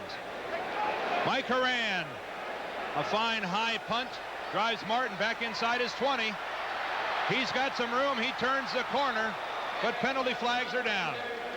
Son of a gun, it's getting tough to run a kicking play here without a penalty. Yeah, Reggie Wilkes made almost a saving tackle because he was just about to turn that corner and find his blocking wall. You know, Eric Martin was only a 7th-round draft choice, and now here he is starting at wide receiver. 12 men on the field at the snap of the football. Well, now it's up to the Eagles as to whether they want to punt again. A 5-yard penalty against the Saints comes a long way from being a first down. As it's 4th down, 25 yards to go. But Marion just gave him a signal. Yeah, he said, go ahead and kick it away, guys.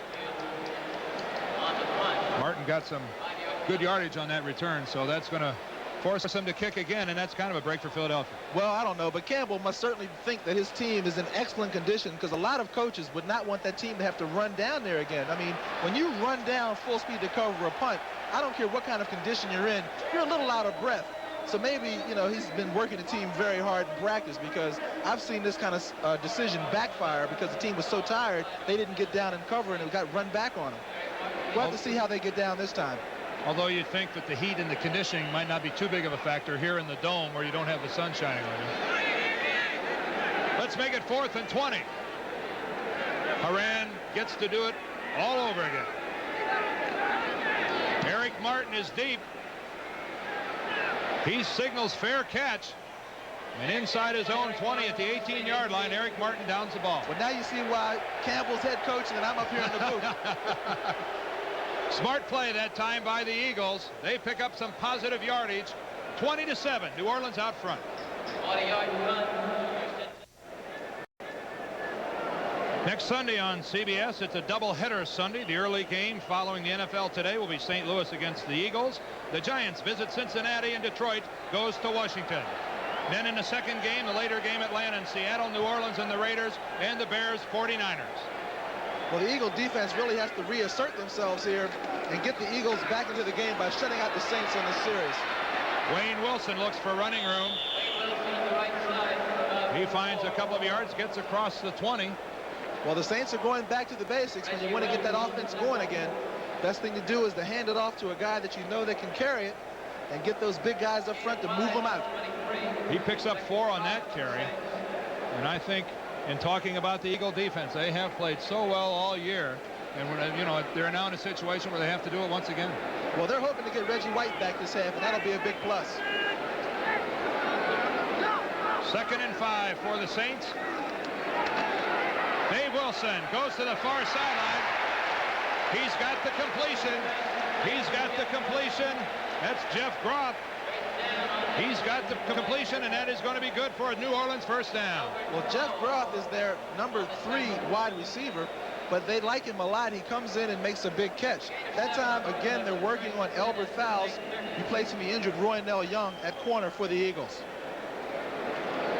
And that was the way that New Orleans started this ball game, going against Fowles. They better be careful. On first down, Wayne Wilson. Flag goes down, and Wilson doesn't get much. Trying to get around the corner. He's met from the inside by Mike Reichenbach, and this is going to work against New Orleans. Right. I was saying, Dan, you really got to be careful when you try to pick on an individual in that Eagle defense, because they have a way of covering up for him and coming back and making a big play when you're trying to pick on him. The penalties so far, you got New Orleans have 9 penalties for 72 yards, while the Eagles have 6 penalties for 44 yards, but yet New Orleans is leading. Holding, number 67, offense, repeat, first down. Stan Brock, their right tackle, gets New Orleans' 10th penalty on the day. So we're racking up some impressive statistics in the penalty column. Well, that's what happened to the Eagle drive last time. A penalty knocked them out. Now they've got decent field position. If the Eagles can keep the Saints pinned in, the Eagles will get the ball back looking pretty good around midfield. If you're a New Orleans fan, even though you're up 20-7, you've got to be a little uncomfortable. On 1st and 20, Dave Wilson throws it to Wayne Wilson. Wayne Wilson, a fine open field tackle by Reggie Wilkes. Let's look at some scores from around the league. 12-3, Tampa Bay still leading the Bears. Shocking.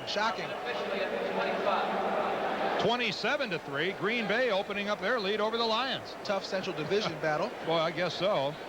10-3, the 49ers out in front of the winless Falcons. 49ers still having their problems. Dave Wilson, 2nd and 15, completes it to Wayne Wilson, who goes into an early spin. Up near the 30-yard line is Wayne Wilson. We got some more scores. The Colts taking a bigger lead now over the Buffalo Bills, still trying to find that first win. Cleveland over New England. And boy, that must be a tough one down in Miami. That's a replay of last year's championship game in the AFC. 17-17. 8:39 and counting in the 3rd quarter. 3rd and 10 for the Saints. Under pressure, Dave Wilson goes down, and there's another flag. Here comes another flag. Flags everywhere back at the line of scrimmage. Well, the Eagles got number 91, Reggie White, back into the game, and that's got to help their pass rush. A holding call against New Orleans, which I would assume will be declined by the Eagles, and that'll force the Saints to punt. Boy, Reggie is big, Dan. Woo! Reggie is big. Reggie had to leave the game in the first half with some bruised ribs. You can see he's got the flak jacket on underneath his jersey. You can see it stretching it there at the sides. Holding the 71-64 on the offense. Penalty decline. Fourth down. Did you say on 51 and 64? No, 71 and 64. Petey Perreault and Dave LaFari, left guard and left tackle, respectively. They were holding Reggie. They were holding Reggie, is right. Oh, my goodness. Two guys had to hold him. Brian Hansen. A high, towering punt. Evan Cooper fields it at his 33, and down he goes. A 45-yard punt. How's that for some hang time? And James Haynes makes the tackle. That's got to be a scary feeling, sitting down there waiting for a punt that was kicked so high. Looks like there might be a flag on the play, or another airplane. Another flag back at the line of scrimmage, and we'll probably have a Saint leaving early. After that kick and after that return, you'd think they might want them to punt again. Ineligible downfield, number 54, kicking team. 5-yard penalty, repeat fourth down. Well, you called it, Dan. That was Alvin Tolles, the rookie linebacker from Tennessee. A little anxious, getting away a little too soon, and I don't think Bum is thrilled right now. Alvin Tolles, the #1 draft choice of the New Orleans Saints here in 1985. A small linebacker, only 6'1", 211. But boy, does he have some quicks. That's right. Very fast, and they like him because they think he could be a blitzer in the mold of Whitney Paul, who's been so successful at that outside linebacker spot. Well, Alvin needs to harness some of that quickness, at least for a second or two, until the punt is away. Hansen to punt again. The line of scrimmage, their own 19. Evan Cooper, another high kick, drives Cooper back. He's going to try the right side, but the Saints with outstanding coverage. That coverage was outstanding. Led by number 50, Jack Del Rio, another rookie linebacker. Well, Hansen shows why he goes to the Pro Bowl, a 51-yarder, and the Saints still hold their lead. We've talked about our NFL doubleheader next Sunday. How about next Saturday? CBS Sports presents college football. The interstate rivalry between the Michigan Wolverines and the Michigan State Spartans. Michigan State, which almost upset Iowa yesterday, and Michigan the winner over Wisconsin. Some ball game, live 2:30 Eastern next Saturday on CBS. First down, Philadelphia. Ron Jaworski still at the helm. He goes downfield, wide open. Number 86, Greg Garrity. I don't know what happened, Dan, but you can't get much more open than that. Johnny Poe, the cornerback to that side. Well, let's see how he did it on the replay. Here's a play action. Fake play action means a fake run. Jaworski does that to Haddix. He looks to his left and lays out a beautiful ball. And Garrity, wide open. What was Johnny Poe thinking about? Boy, he tried to take his head off. And very nearly missed the tackle. Garrity picks up the Philadelphia first down in New Orleans territory. At the 36. Jaworski, Ernest Jackson. Ernest Jackson doesn't get outside as Glenn Wren makes the tackle after Ricky Jackson was caught to the inside, a loss of 1. Well, it looked like the Eagles tried to run a bit of a misdirection play. And I didn't even see an Eagle blocker getting out in front of him because the right side pulls to the left. You see him going to the left, and then here come the pullers. And Jackson, who gets kicked, tripped, but he still gets around that ball and comes in to fall on Jackson. Boy, kind of late, too.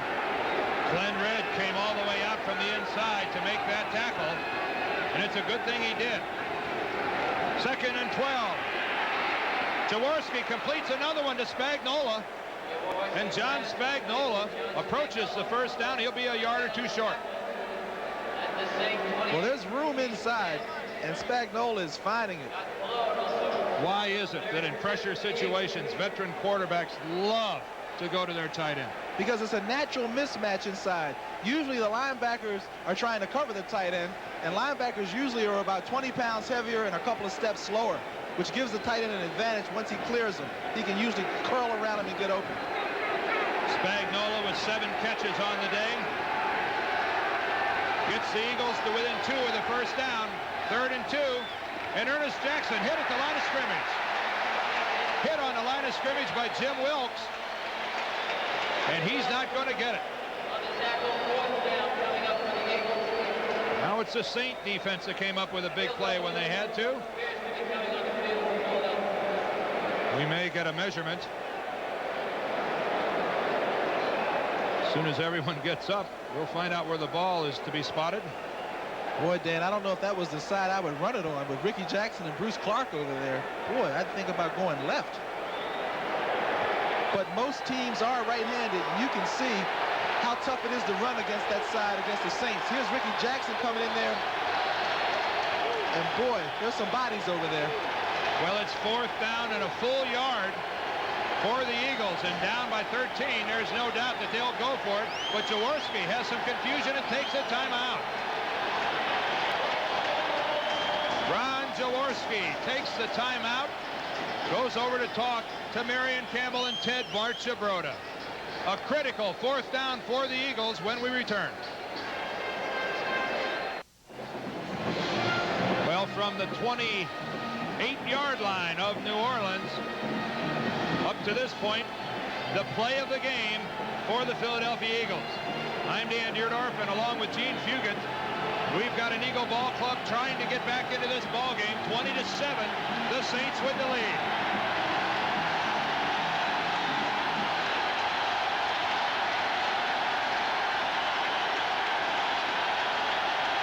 On 4th down.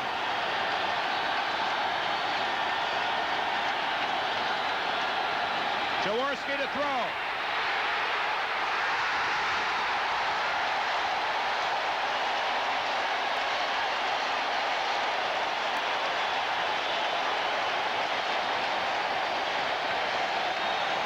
Under pressure, Ron Jaworski throws an incompletion. The Saint defensive line all over him. Well, that's a call that's easy to second guess, but I liked it because he had a chance to draw the Saints off sides. He had a long count. He tried to draw him. It didn't work. But then usually when you have a long count like that, the defense is so tense that they're going to go for the first run fake, which they did. Unfortunately, Jaworski could not complete the pass. Jaworski looked shaken up as he left the field. And now it's up to the Eagle defense as usual for Philadelphia. As usual is right. Wayne Wilson in the arms of Kenny Clark, the nose tackle, gets a couple, and as you can hear, the Saint crowd not very pleased with that call. Yeah, well, Ron Jaworski is explaining what happened. At least he didn't throw an interception because he's had quite a day so far. Meanwhile, the Saints will be going back to their ace formation. That's their one-back formation that they've been so successful in the first half so far. And don't underestimate your point of not throwing the interception. I mean, the 4th down incompletion, a lot of quarterbacks might have thrown it up for grabs. Oh, no question. 2nd and 8, Dave Wilson has a completion. That's his tight end, Hobie Brenner. Hobie Brenner has a Saint first down. Well, that was Gary Cobb, number 50, a linebacker again, trying to keep up with the tight end, and that's a tough job for a linebacker. You got to play that run, and you got to play the pass. And that time, Cobb was just a step behind, but he still was able to make the tackle.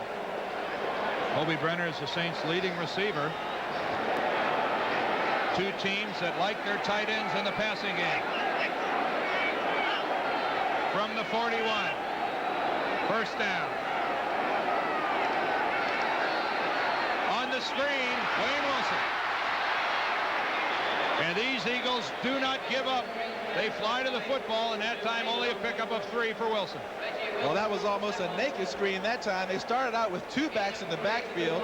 Then they sent number 22, Tyrone Anthony, out to the flank to the right. With 2 flankers on the right, they both cleared out the zone, and then they tried to run the screen to the same side, but the linemen couldn't get out there, and maybe that's because their timing still is not what it should be because they're not used to playing together on that offensive line. And Reggie Wilkes, the linebacker to that side, shadowing Wayne Wilson perfectly. Followed him all the way out. And no one there to block him, he makes the tackle. It's 2nd and 7. Wilson again. keeping it on the ground.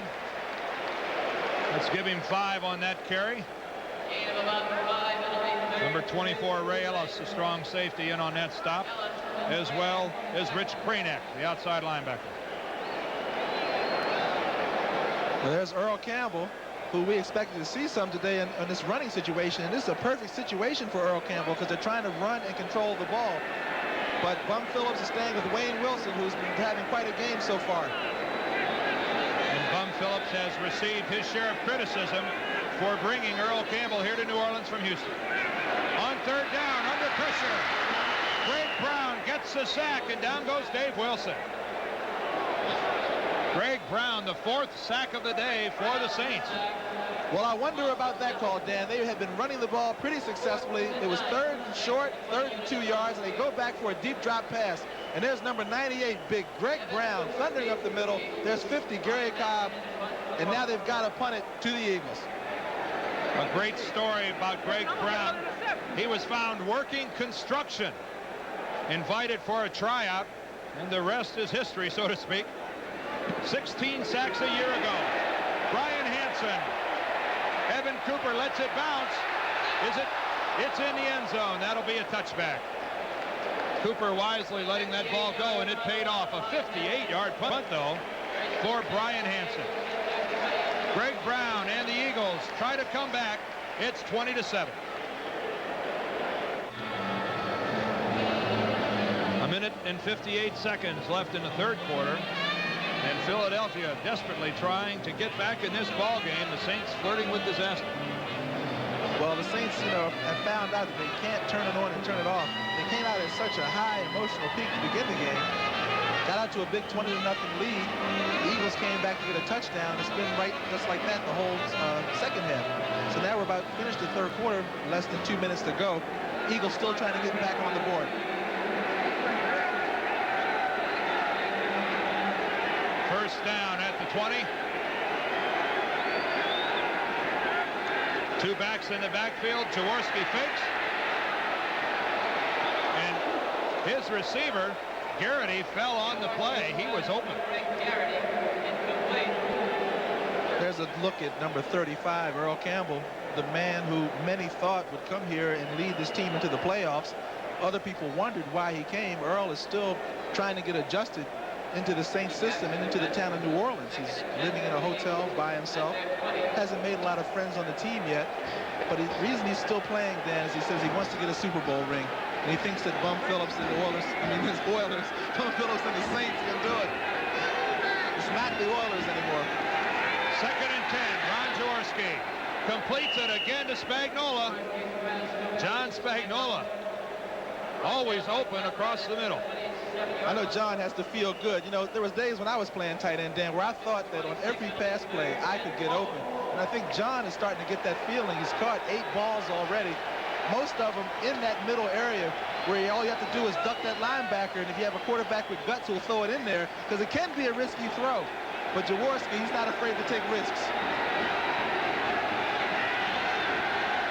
4 yards needed for the Eagle first down. Quick in motion. Jaworski finds Mike Quick. Mike Quick drives upfield, and that's another Eagle first down.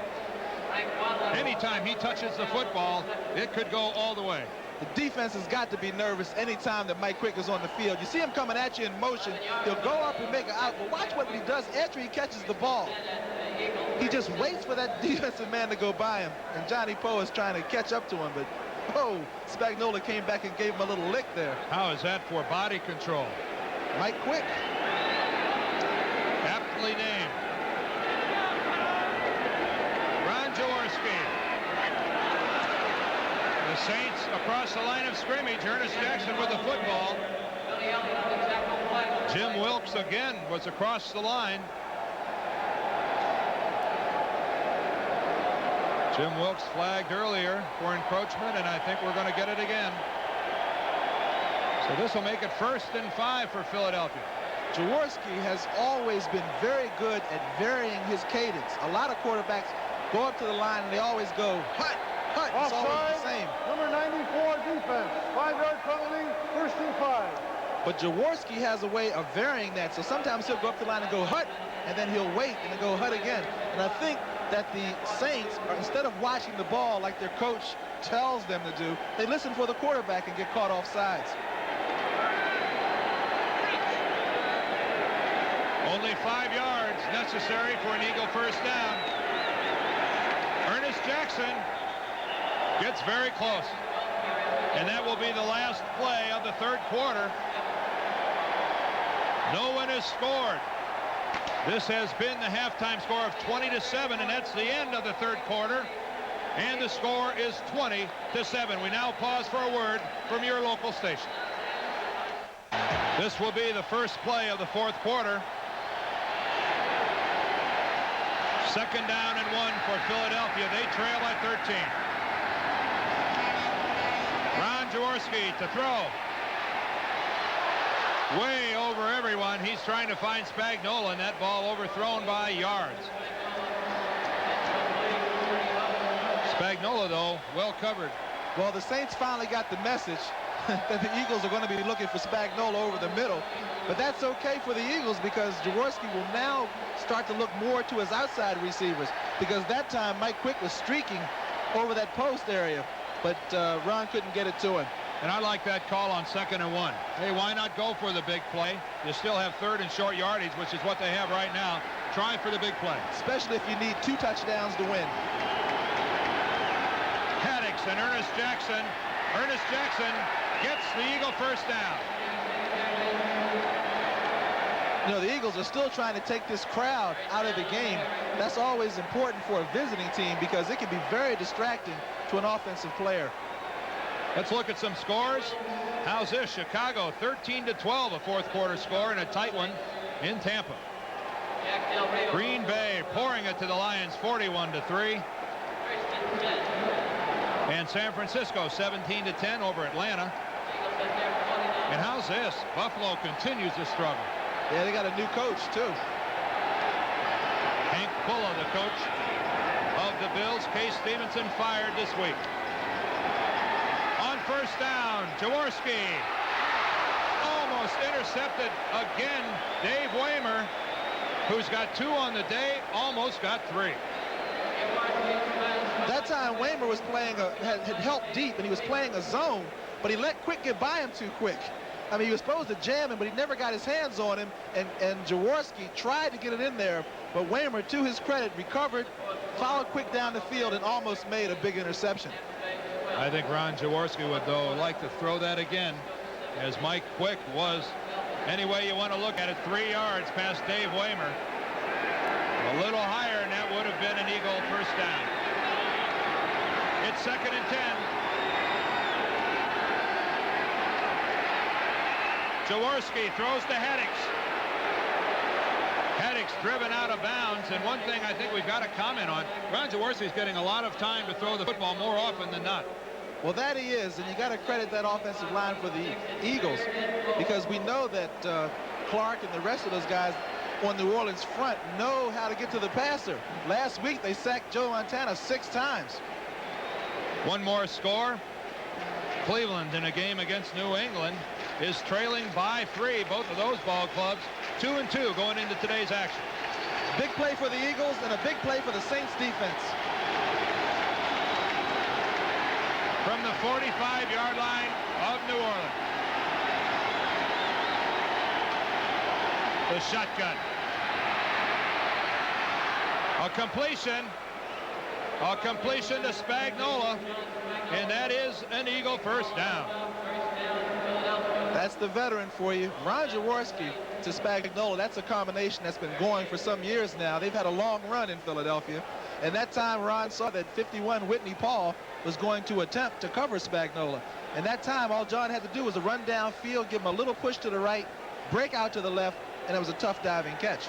First down, Eagles. And Spagnola having one of the best days of his career. The 6th-year tight end from Yale. On first down, Ricky Jackson comes on the blitz. Going downfield to Mike Quick, but Weimer was there.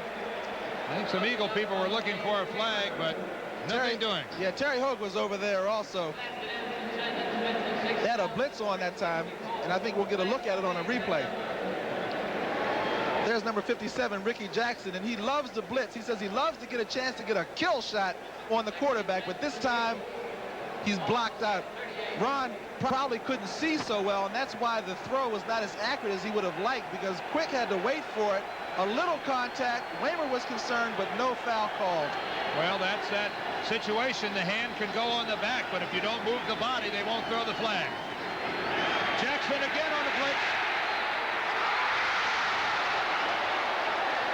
Terry Hogue that time almost had the interception as Ricky Jackson came pouring in on Ron Jaworski, and Hogue appears to be hurt. That's a great illustration. There's Hogue on the field. But that last play was a great illustration of how devastating a weapon the blitz can be, because that time they had the blitz on, the throw was errant, and Jaworski was, moving for his life back there, because I would not like to be there and watch number 57, Ricky Jackson, coming at me.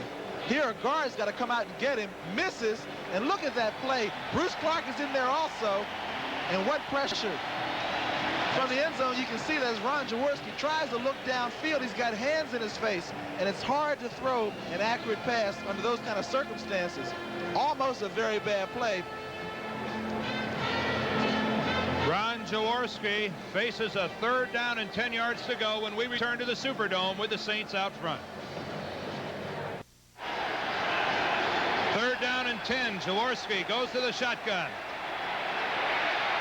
He's going for it all, and he's got his man. A completion on the far sideline to Ron Johnson. Ron Johnson, a first-year wide receiver from Long Beach State, and Ron Johnson with his first catch of the day. That was some throw. Jaworski threw that ball before Johnson even came out of his break. You see Jaworski coming back. He's reading the defense now. He knows he has to go left, and he delivers the ball. Watch Johnson. He'll turn, and there it is. Big catch for a rookie. Not only a big catch, his first catch. Well, that's what I mean. That's a big one. His first catch in the National Football League, and Ron Johnson will remember that for a while.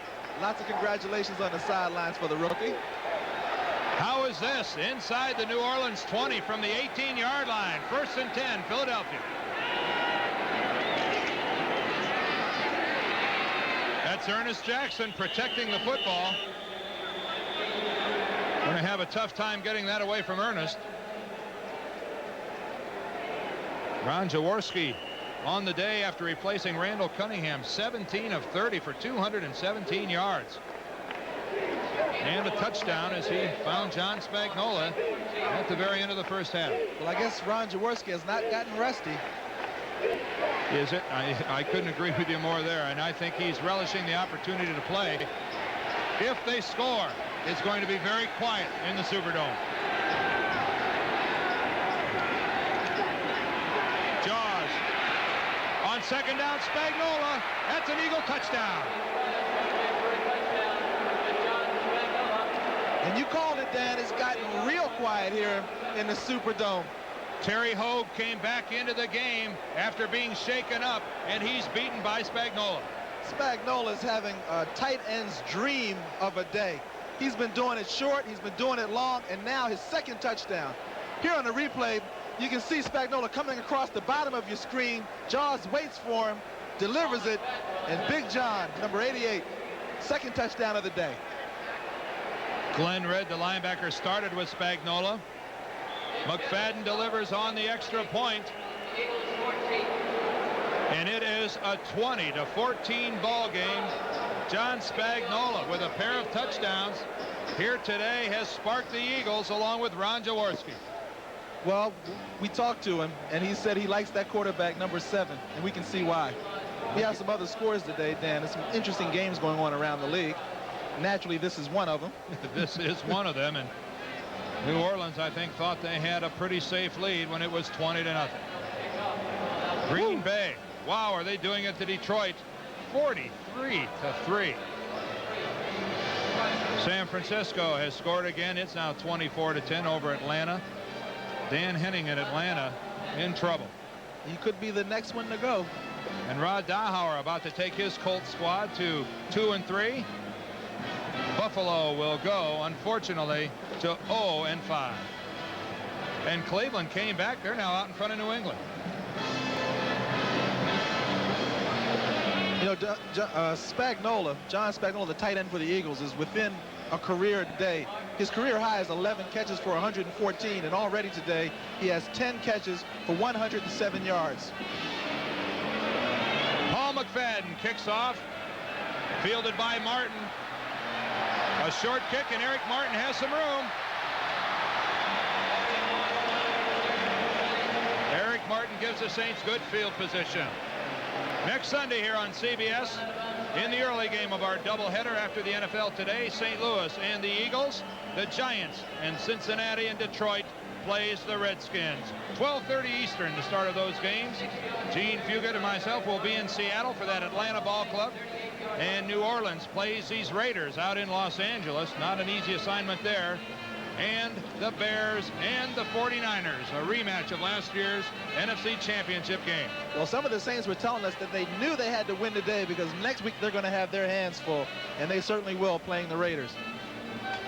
And I think they have their hands full right now. We've got an injured player on the field, clear into the Saint bench. That's one of the Eagle ball players. Trying to get an accurate read on the number. We don't want to speculate until we know for sure who it is. Well, running down on those kicks can be very, very dangerous because you got a wide open field with people taking shots at you from all over. And it was not one of the favorite things of my football career, running down on kicks. One of the blessings of being a big, slow tackle is that they never ask you to cover punts and kickoffs. From our vantage point here behind the Eagle bench, it's impossible for us to tell, although it is now we've been notified number 21, Evan Cooper, who's going to get up and, good news, walk off the field under his own power. You know, it's funny. I think a lot of people probably think that players on the opposing team relish seeing someone else get hurt. And, Gene, nothing could be further from the truth. Not at all. In fact, we used to hope they could get back up so we could hit them again. Well, I guess that's better than hoping they don't get back up. That's for sure. Well, back to the Eagle defense, and they got their job cut out for them again, because if they can hold the Saints here, it's going to be a very interesting drive. 12 minutes to go in the game in regulation time, fourth quarter.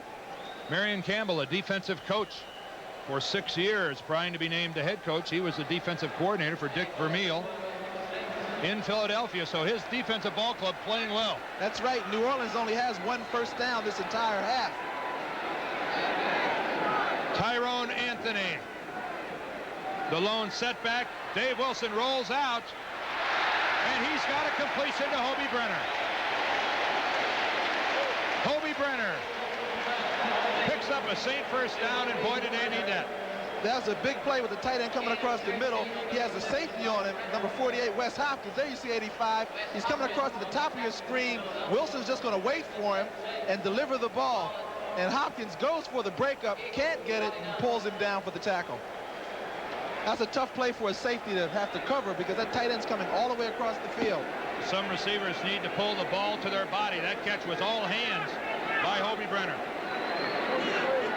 In Philadelphia territory, Tyrone Anthony. Good for maybe 3 on the play. Now this is a time, Dan, where I'm sure that Earl Campbell wishes that he could be in the game. You know, he talked about how he's probably letting this team down. The guys really look up to him and expect a lot of things of him, and he hasn't been able to really get on track this season. You know, he's hoping that the Saints can get into the playoffs. It would be their first time ever, and once you get in there, anything is possible, because he desperately wants a Super Bowl ring, because he's done it all as an individual. 2nd and 7. Kenny Clark, the nose tackle, comes across the line, makes contact, and that's going to be doing it the easy way for New Orleans, if indeed it goes against Ken Clark. But Dan, how can a nose tackle be offsides? He's right in front of the ball. Encroachment, 71 defense. Well, Gene, remember earlier you were talking about how good some quarterbacks are at barking out those signals. Remember, the nose guard is the closest to the quarterback. So if you're susceptible to move on those voice inflections, hey, being the closest guy, sometimes it's hard to not pull the trigger. San Francisco opening up their lead over Atlanta. And Indianapolis That's a lot of points for those Colts. 49-10. The 5-yard penalty makes it 2nd and 2. Tyrone Anthony.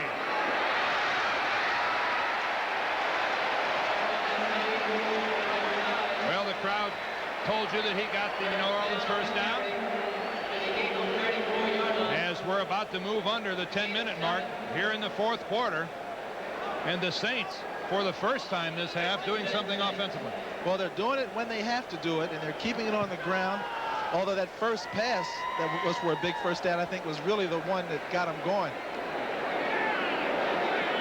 Early in the ball game for New Orleans, it was Wayne Wilson. Now it's Tyrone Anthony. This is Anthony again. Dancing back to the inside. Reggie Wilkes ended up making the tackle, but not until Anthony picked up some good yards. Well, the Saints are now back into their ball control game plan. That's the way they started out the game, with Wilson looking downfield, taking it if it's there, and if not, dumping off to the back. And Tyrone Anthony that time made a nice run after the catch, taking exactly what the Eagle defense gives you. That is in front. So the Eagle defense will have to come up a little tighter now that they're inside the 30. Tyrone Anthony was a 3rd-round draft choice from North Carolina last year. The Eagles show blitz. Off right guard. The Saints wisely running the ball into what was obviously going to be a team blitz by the Eagles. Right. A lot of times you can bust that play on a blitz. How many times have you seen a running back come out of there clean? That's right. I mean, nobody. And into the ball game right now, Wayne Wilson and Earl Campbell. For the short yardage play, Earl Campbell in the lineup.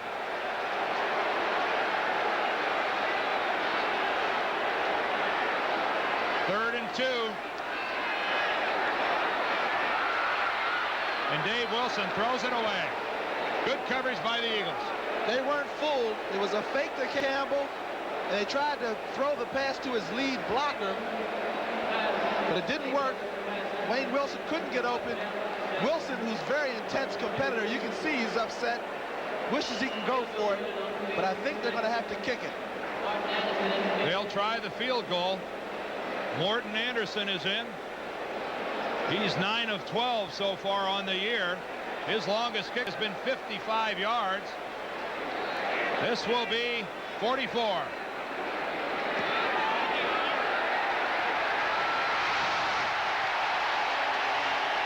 It's right there. And New Orleans got a huge field goal from Morton Anderson. They've moved out to a 23-14 lead. 8 minutes, 6 seconds left in the 4th quarter, and it's now or never for the Eagles. Well, there are a lot of questions surrounding that franchise, and Jaws has to be one of them. What's he going to be doing next week after this fine performance today? They need a good series. Herman Hunter does not get up to the 20. So a long way to go for Jaworski and the Eagles. But there's still plenty of time, just slightly less than 8 minutes. And Jaworski knows how to run that 2-minute offense, because we saw that at the end of the first half. So we still have a lot of time for the Eagles to get back into the game. But this should be an opportunity for the Saint defense to shine, because last week when they had to shut out the 49ers, they did so. And now they're going to be challenged again. As you can see, the Eagles, not a very good 4th quarter team offensively, although they haven't scored many points anytime. 1st and 10. Ricky Jackson.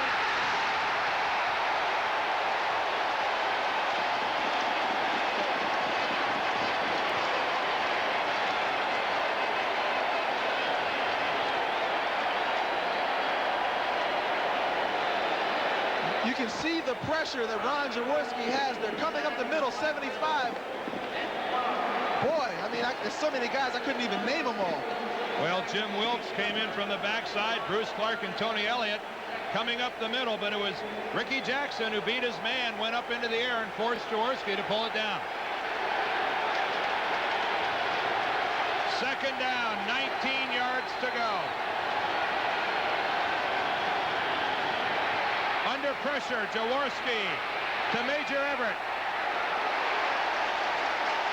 And he's tackled by Johnny Poe.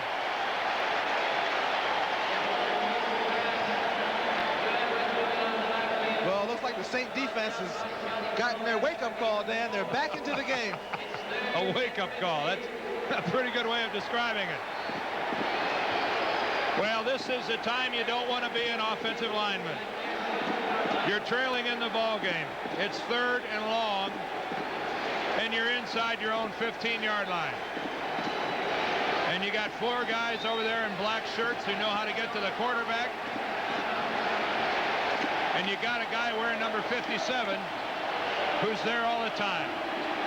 Ron Jaworski signals an Eagle timeout as the pressure is mounting against this Philadelphia ball club. 6 minutes, 46 seconds left in this contest. The Eagles try to come back. Marion Campbell, the head coach of the Eagles, has talked it over with Ron Jaworski. They face a very treacherous 3rd down and 15 yards to go from their own 12. Philadelphia has had to use a couple of timeouts and trying to play catch-up ball down to 1. Doesn't help.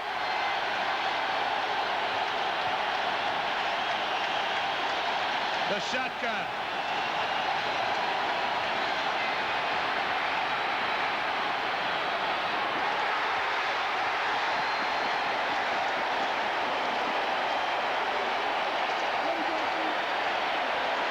Dave Weimer on Greg Garrity, and Weimer playing one fine football game. He's had a fantastic game today.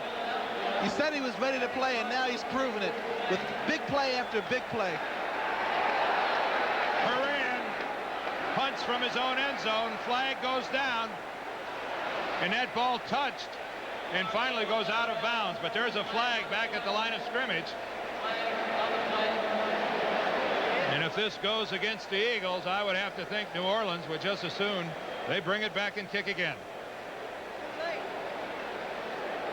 Ineligible man downfield, Philadelphia.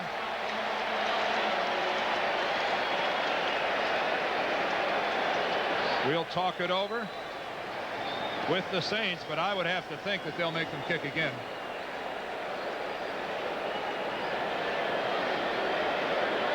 Well, with 6 minutes and 31 seconds left, you got to think about it, because sometimes possession is very important. And I like having that ball, too. You never know. At punt it again, you could get a fumble. Anything could happen. Ineligible downfield, number 89 on the kicking team. 5-yard penalty, repeat 4th down. Dave Little, who's a backup tight end, is also the snapper. And he's been having his problems today, because in the first half, he almost snapped one past Horan for a safety. This time, Horan had to jump. So he's had one low, he's had one high. Maybe this one will be right on the money. Mike Horan having to imitate a baseball shortstop here today. Let's see this snap. It's right there, and Horan kicks it out of his own end zone. Eric Martin fields it. Fair catch signals and drops the ball. That ball can't be advanced. That's a muff. That's a muff. That ball cannot be advanced, but it'll be the Eagles' ball. And that's what I was telling you about. Take the ball. Take the ball. The Saints had a chance to take the ball, but no, they wanted to kick it again. Eric Martin muffs the football. It's recovered by the Eagles. You cannot run that in. You cannot advance a muff. That's not a fumble. And the reason it's a muff is because he never had control of it. He never caught the ball. Andre Waters with the recovery. And Andre Waters has made some big plays already this year for the Eagles. And that was another one. So the second punt does backfire. And Philadelphia, with 6 minutes, 20 seconds to go, still has life. Michael Haddix, the lone setback. Jaworski. Mike Quick. The ball was low. Hogan slipped, but so did Quick. Tough coverage, a tough opportunity. Quick almost came up with it, but it was a little too low. Good job that time by Michael Haddix blocking the blitzing Ricky Jackson. And Major Everett, that was number 39. When you saw Major come in whispering, he was bringing the play from the sideline for Jaworski. Probably telling Jaworski to put me in a formation on the other side of Ricky Jackson. 2nd and 10 from the 41. Deflected at the line. Glenn Red, the Eagle linebacker, had a shot at that ball, but somehow didn't go for it. Jaworski was trying to hit number 89, Dave Little, coming across the middle that time. But somebody in the middle of that Saint line got their hands up, and it was tipped. That's a quarterback's nightmare. That ball looked like a Texas leaguer into short center field where everyone stands around and looks at it. Here comes the blitz again, and Jaworski took quite a shot right in the face that time. Looked like it might have been James Wilkes. The shotgun on 3rd down. It's a completion and an Eagle first down. A completion once again. John Spagnola comes through for the Eagles. The Saints had to be thinking that the ball was going to be going to Spagnola, and sure enough it was. Look at 57, Ricky Jackson. You've seen him blitz. Now let's watch him in pass coverage. Kind of tough staying with those tight ends, especially one like John Spagnola, who's having a terrific day. A key first down for Philadelphia. Jaworski to throw. Spagnola.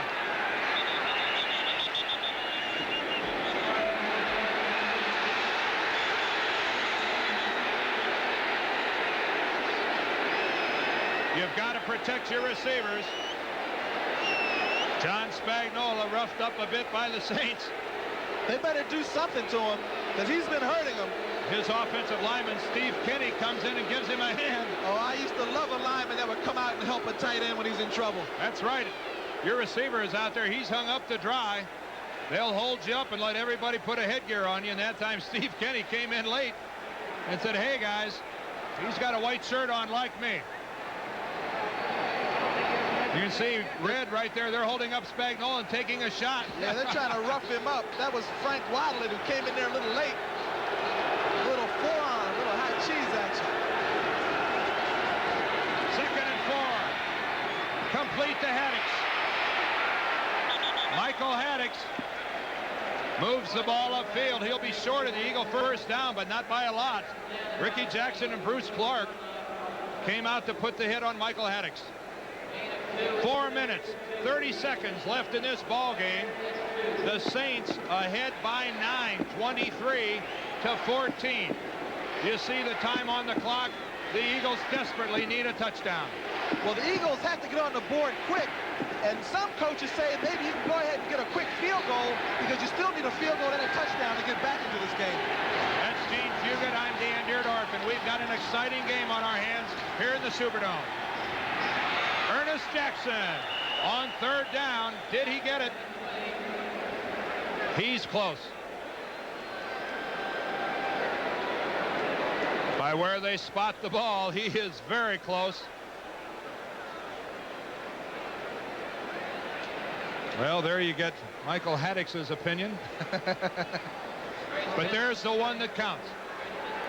First down, Eagles. I would look for the Eagles to throw into the end zone this time. Try to get a 6 quick. And when they want a quick 6, who do they go to, Dan? I would assume that they would go to Mr. Quick. That's right. I'm with you. 3:45 and counting. 1st and 10. Jaworski. Touchdown.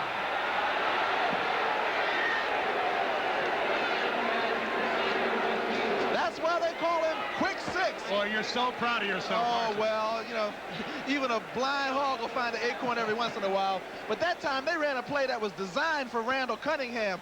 It was a rollout play designed to give the quarterback some more time. You see, as he'll come out, he'll have number 63 pulling out in front of him. He turns back, he makes a nice block on Bruce Clark, and Jaworski delivers a strike, and he keeps both feet in. The official wants to make sure, touchdown. The extra point by McFadden. It's good. That was Ron Baker who pulled out that time in front of Jaworski, giving him the opportunity to deliver that ball to Mike Quick. Watch it from ground level. You see big Bruce Clark getting pushed in, and here comes Jaws, not known for his quick feet, but he gets it off, and it's a strike. Touchdown, and Hogue a little late on the coverage, and the Eagles are back in this ball game. Terry Hogue a couple of yards behind Mike Quick. Boy, you're going to be tough to live with all week long. Boy, you guys in the truck, we're in trouble. Gene called one, and we'll never hear the end of this. 3 minutes, 35 seconds left in the fourth quarter, and the Saints' 9-point lead has quickly dwindled to 2, 23-21. Bum Phillips has to be saying, guys, why are you doing this to me? Well, now they got to go out and control that ball. They've got to make some first downs, and if they can't keep the ball for the rest of the game or score, they have to put the Eagles into a hole. And it's going to be a challenge for that Saint offense, which has not been the best this season, because they're going to be going up against a very fired up, emotional Eagle defense. Yes, I think that's very safe to say, and I admire the Eagles, the way they have hung in this ball game. And Ron Jaworski especially, because here's a guy who was benched after the first game. He could have quit, he could have gotten on the bench and pouted, but he's a man, and he came out and played like one. That's Tyrone Anthony going up the far sideline. The Eagles in their coverage was right there. Not much going for Tyrone That's Anthony. what Marion Campbell told us last night, Dan. Tonight on CBS, we got 60 Minutes, and then Murder, She Wrote, and then some season premieres. Crazy Like a Fox and Trapper John, one of my favorite shows, Dan. Don't forget the MD on the end of that. No? Well, I know he's a doctor, and I'll be home in time to see that one. We're all so happy for you. Well, the Eagle defense doesn't have much choice. There you see Terry Hogue, injured Saint, down on the field. He's at the 20-yard line for the second time. He's been in the middle of it all day, too. What a game effort he's put up playing hurt. Let's take this opportunity while Terry's being attended to by the Saints medical staff to look at some other scores. A busy day around the National Football League. Some interesting scores, too. Chicago, what a tough game this is. 1 point, still leading Tampa Bay. Nobody likes to go down there. Green Bay with that explosive firepower. Lynn Dickey got to start this week, and the Packers have responded all over Detroit. Somehow you didn't think the 49ers would lose this week. But Atlanta gave them a tough battle early. And Indianapolis on their way to 2-3, and Buffalo's problems continue. Terry Hogue walking off the field there in the background. And Miami pulled it out. Boy, that must have been a tough game. That was 17-17 for a long time. The Dolphins go to 4-1. The Steelers fall to 2-3. And Terry Hogue, the All-American from Georgia, heads to the Saint bench. Gene, we were watching him during practice on Friday afternoon, and that is a big safety. Terry Hogue listed at 6'3", 200 pounds, and he looks every bit of it to me. He looked a little bigger than 200 even. He really did. Well, let's make this 1st and 10. Wayne Wilson, the lone setback. Dave Wilson flares it to Wilson. Gary Cobb kept Wayne Wilson from moving back to the middle, but he picked up a couple of good yards.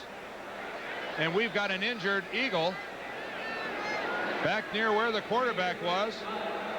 That's number 93, Thomas Struthers. Thomas Struthers, who is a starter for Philadelphia defensive end until the acquisition of Reggie White, and Reggie got the call today, but Struthers down on all fours.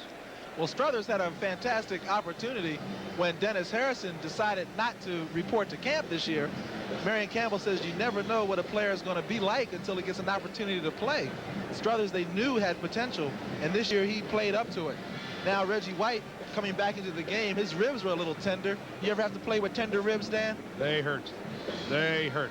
Next week, CBS Sports, a doubleheader Sunday. We'll lead it off with the NFL today. The 3 early games, the Cardinals against Philadelphia in Philadelphia. That game has been moved. It's the Giants in Cincinnati and Detroit and Washington, 12:30 Eastern, our start. And then the late games look like this. We'll go to Seattle as the Falcons pay a call. New Orleans goes to Los Angeles to play the Raiders, and the Bears and the 49ers. Some game that ought to be. All that next Sunday on your CBS station. Yeah, Irv Cross will also have special reports from that 49er game next week. They will go after each other. 2 of the finest defensive teams in the game. One more final score before the snap. 24-20 now. Cleveland has won over New England. On 2nd down and 7, Dave Wilson to Wayne Wilson. He finds a hole, and there goes a flag. There goes a flag. Did we see a face mask? Of course, it doesn't much matter what we saw. No. No. Holding against New Orleans. Well, this goes against the Saints. It stops the clock at 2 minutes, 42 seconds left in the 4th quarter. Holding, 79 offense. Repeat, 2nd down. You know, it just depends on where that official is looking, because he can look in a different area and see a different penalty. We were looking at the face mask, and he saw that a holding. That's Ralph Williams, the right guard, and an incredible 21 penalties on the day here in the Dome. That's an awful lot of red flags. But even more incredible is that the Saints have been penalized over 100 yards today, and that's a lot. Boy. And still have the lead. And still have the lead. 2:21 and counting. 2nd, 17. But that lead is in jeopardy now. Wilson going for Hobie Brenner, and he overthrows his tight end. Dave Wilson going for the big strike. Well, that's going to set up a big 3rd down now. We're getting close to the 2-minute warning, although that incomplete pass stops the clock. So with 2 minutes and 12 seconds left, the Eagles have to be feeling pretty good right now, because they have an opportunity. If they can stop the Saints on this play, they should get the ball around midfield. And I understand, I was talking to Morton Anderson before the game, and he says in this Superdome he can kick them from 60 yards, so maybe Paul McFadden can kick them pretty far also here. Bum Phillips, an obvious look of concern on his face. As on 3rd down, Wilson drops. It's deflected. That ball batted at the line of scrimmage, and the Eagles defense has come through once again. Well, Reggie White was in there. I don't know if he tipped it, but big number 91, sore ribs and all, comes in for the injured Struthers to be an impact player on a big down. From the end zone, let's see if we can tell who got a piece of that ball. There's Reggie White at the right of your screen coming in, and sure enough, Reggie White deflecting the ball and hitting the arm of Dave Wilson all at the same time. Another big play by the Eagles. Brian Hansen to punt for the Saints. What a kick. A fine high punt. Evan Cooper at his own 37. Gets upfield. Rather than head to the corner, he took it upfield after a 49-yard kick. It looked like Guido Merkins, number 19, the do-it-all man for the Saints. Guido makes the hit. Well, it's the 2-minute warning, and there's a lot of football still to be played here in New Orleans.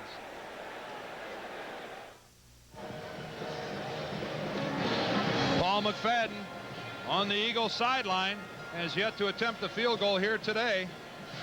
On the year so far, though, he's 7 of 9. The longest field goal of McFadden's career was a 52-yarder that against Detroit last November 4th. Will it come down to a kick by Paul McFadden? That's what Ron Jaworski would like to know. 1 minute, 54 seconds. Jaworski's thrown for 274 yards, 3 TDs, and only 1 interception. Nothing short of a sensational performance. Randall Cunningham started at quarterback, got absolutely nothing accomplished. And Marion Campbell, showing the confidence of Ron Jaworski, went to him early. The ball on the 44-yard line of the Eagles.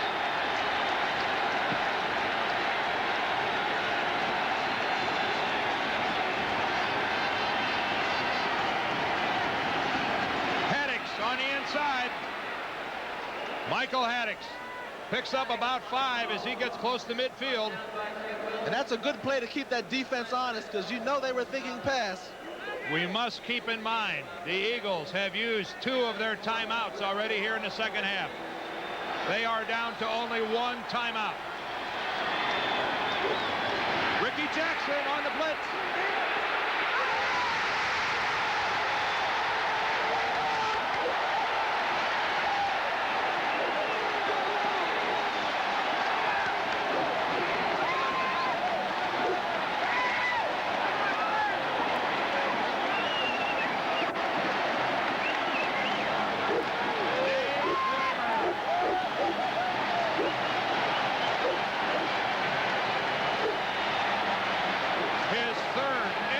Of the ball game.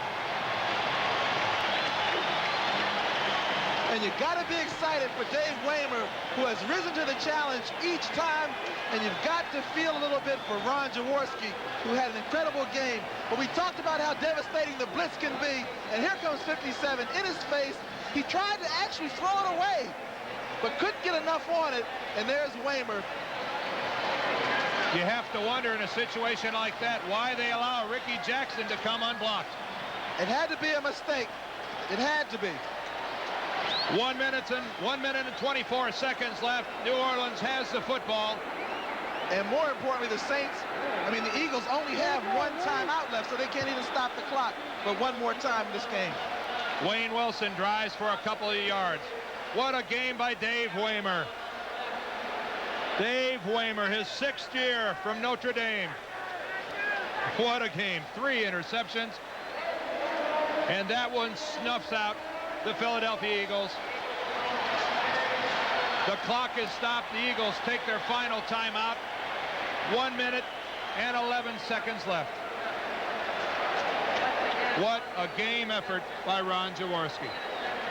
Jaworski came off the bench, got his team inspired. They got fired up, threw 3 touchdown passes, came within 2 points of tying this game up, a field goal away from winning it, a chance to win it, but couldn't come up with the big play. But it was not his fault, because big number 57, Ricky Jackson, the man who said that he was the star linebacker at Pitt with Hugh Green, was there and was taken as the first player in the draft by the Bucks, makes the big play again. He says he loves to get a kill shot on the quarterback. That time he came in clean. Jaworski just trying to, look like to me, he was just trying to throw it away. Either Quick would get it or would go out of bounds, but couldn't get enough on it. And Weimer, what can you say? He made 1 interception when he didn't even see the ball. That interception he made at the last minute, he turns and gets his hands on it. And it was so funny, Dan. I was on the field. He says, Gene, I'm really ready to play. And he meant it. Well, once again, we'd be remiss if we didn't mention the influence of Ricky Jackson, what he's done to Philadelphia offensively today. He's really hurt them. The Eagles cannot stop the clock.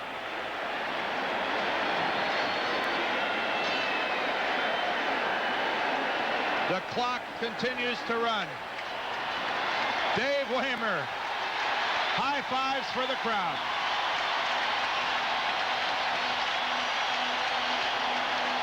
And the Saints, looks like they're going to win 3 in a row, Dan. And it's been a while since they've done that. 3 games in a row will tie New Orleans' longest winning streak. They've never gone 4 games in a row.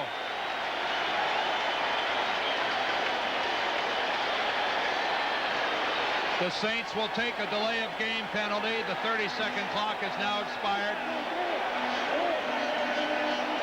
They will have to run 1 more play as the clock won't start until they do. Well, we said today was going to be a battle of the defenses, and the Saints defense was certainly up to it when they had to be. Still third down. Well, New Orleans will go to 3-2 with this win. Still very much a part of things in the NFC West. But the Eagles have found an offense, and I'm going to be wondering who's going to be starting at quarterback when they play next week. It is going to be interesting. What's sad for the Eagles, though, is they dropped to 1-4 in the tough NFC East.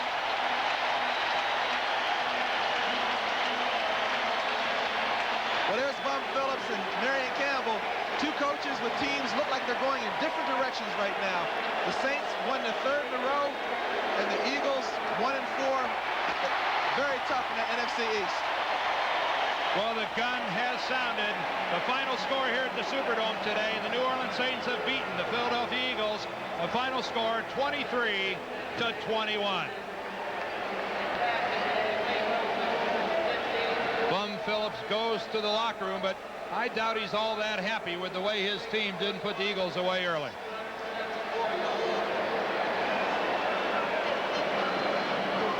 Our executive producer of CBS NFL Football, Terry O'Neill. Our senior producer, Charles H. Milton III. Today's game produced by David Dinkins Jr. and directed by Robert Matina. Joe Corelli, the associate producer of today's game. Our thanks to everyone else who helped bring you today's game. An exciting contest, Gene, no doubt of that. No question. Very exciting. Great job by the guys on the cameras today. We got some real good shots. Well, it's a happy Superdome crowd that begins to wend its way home. Their Saints off to a good start.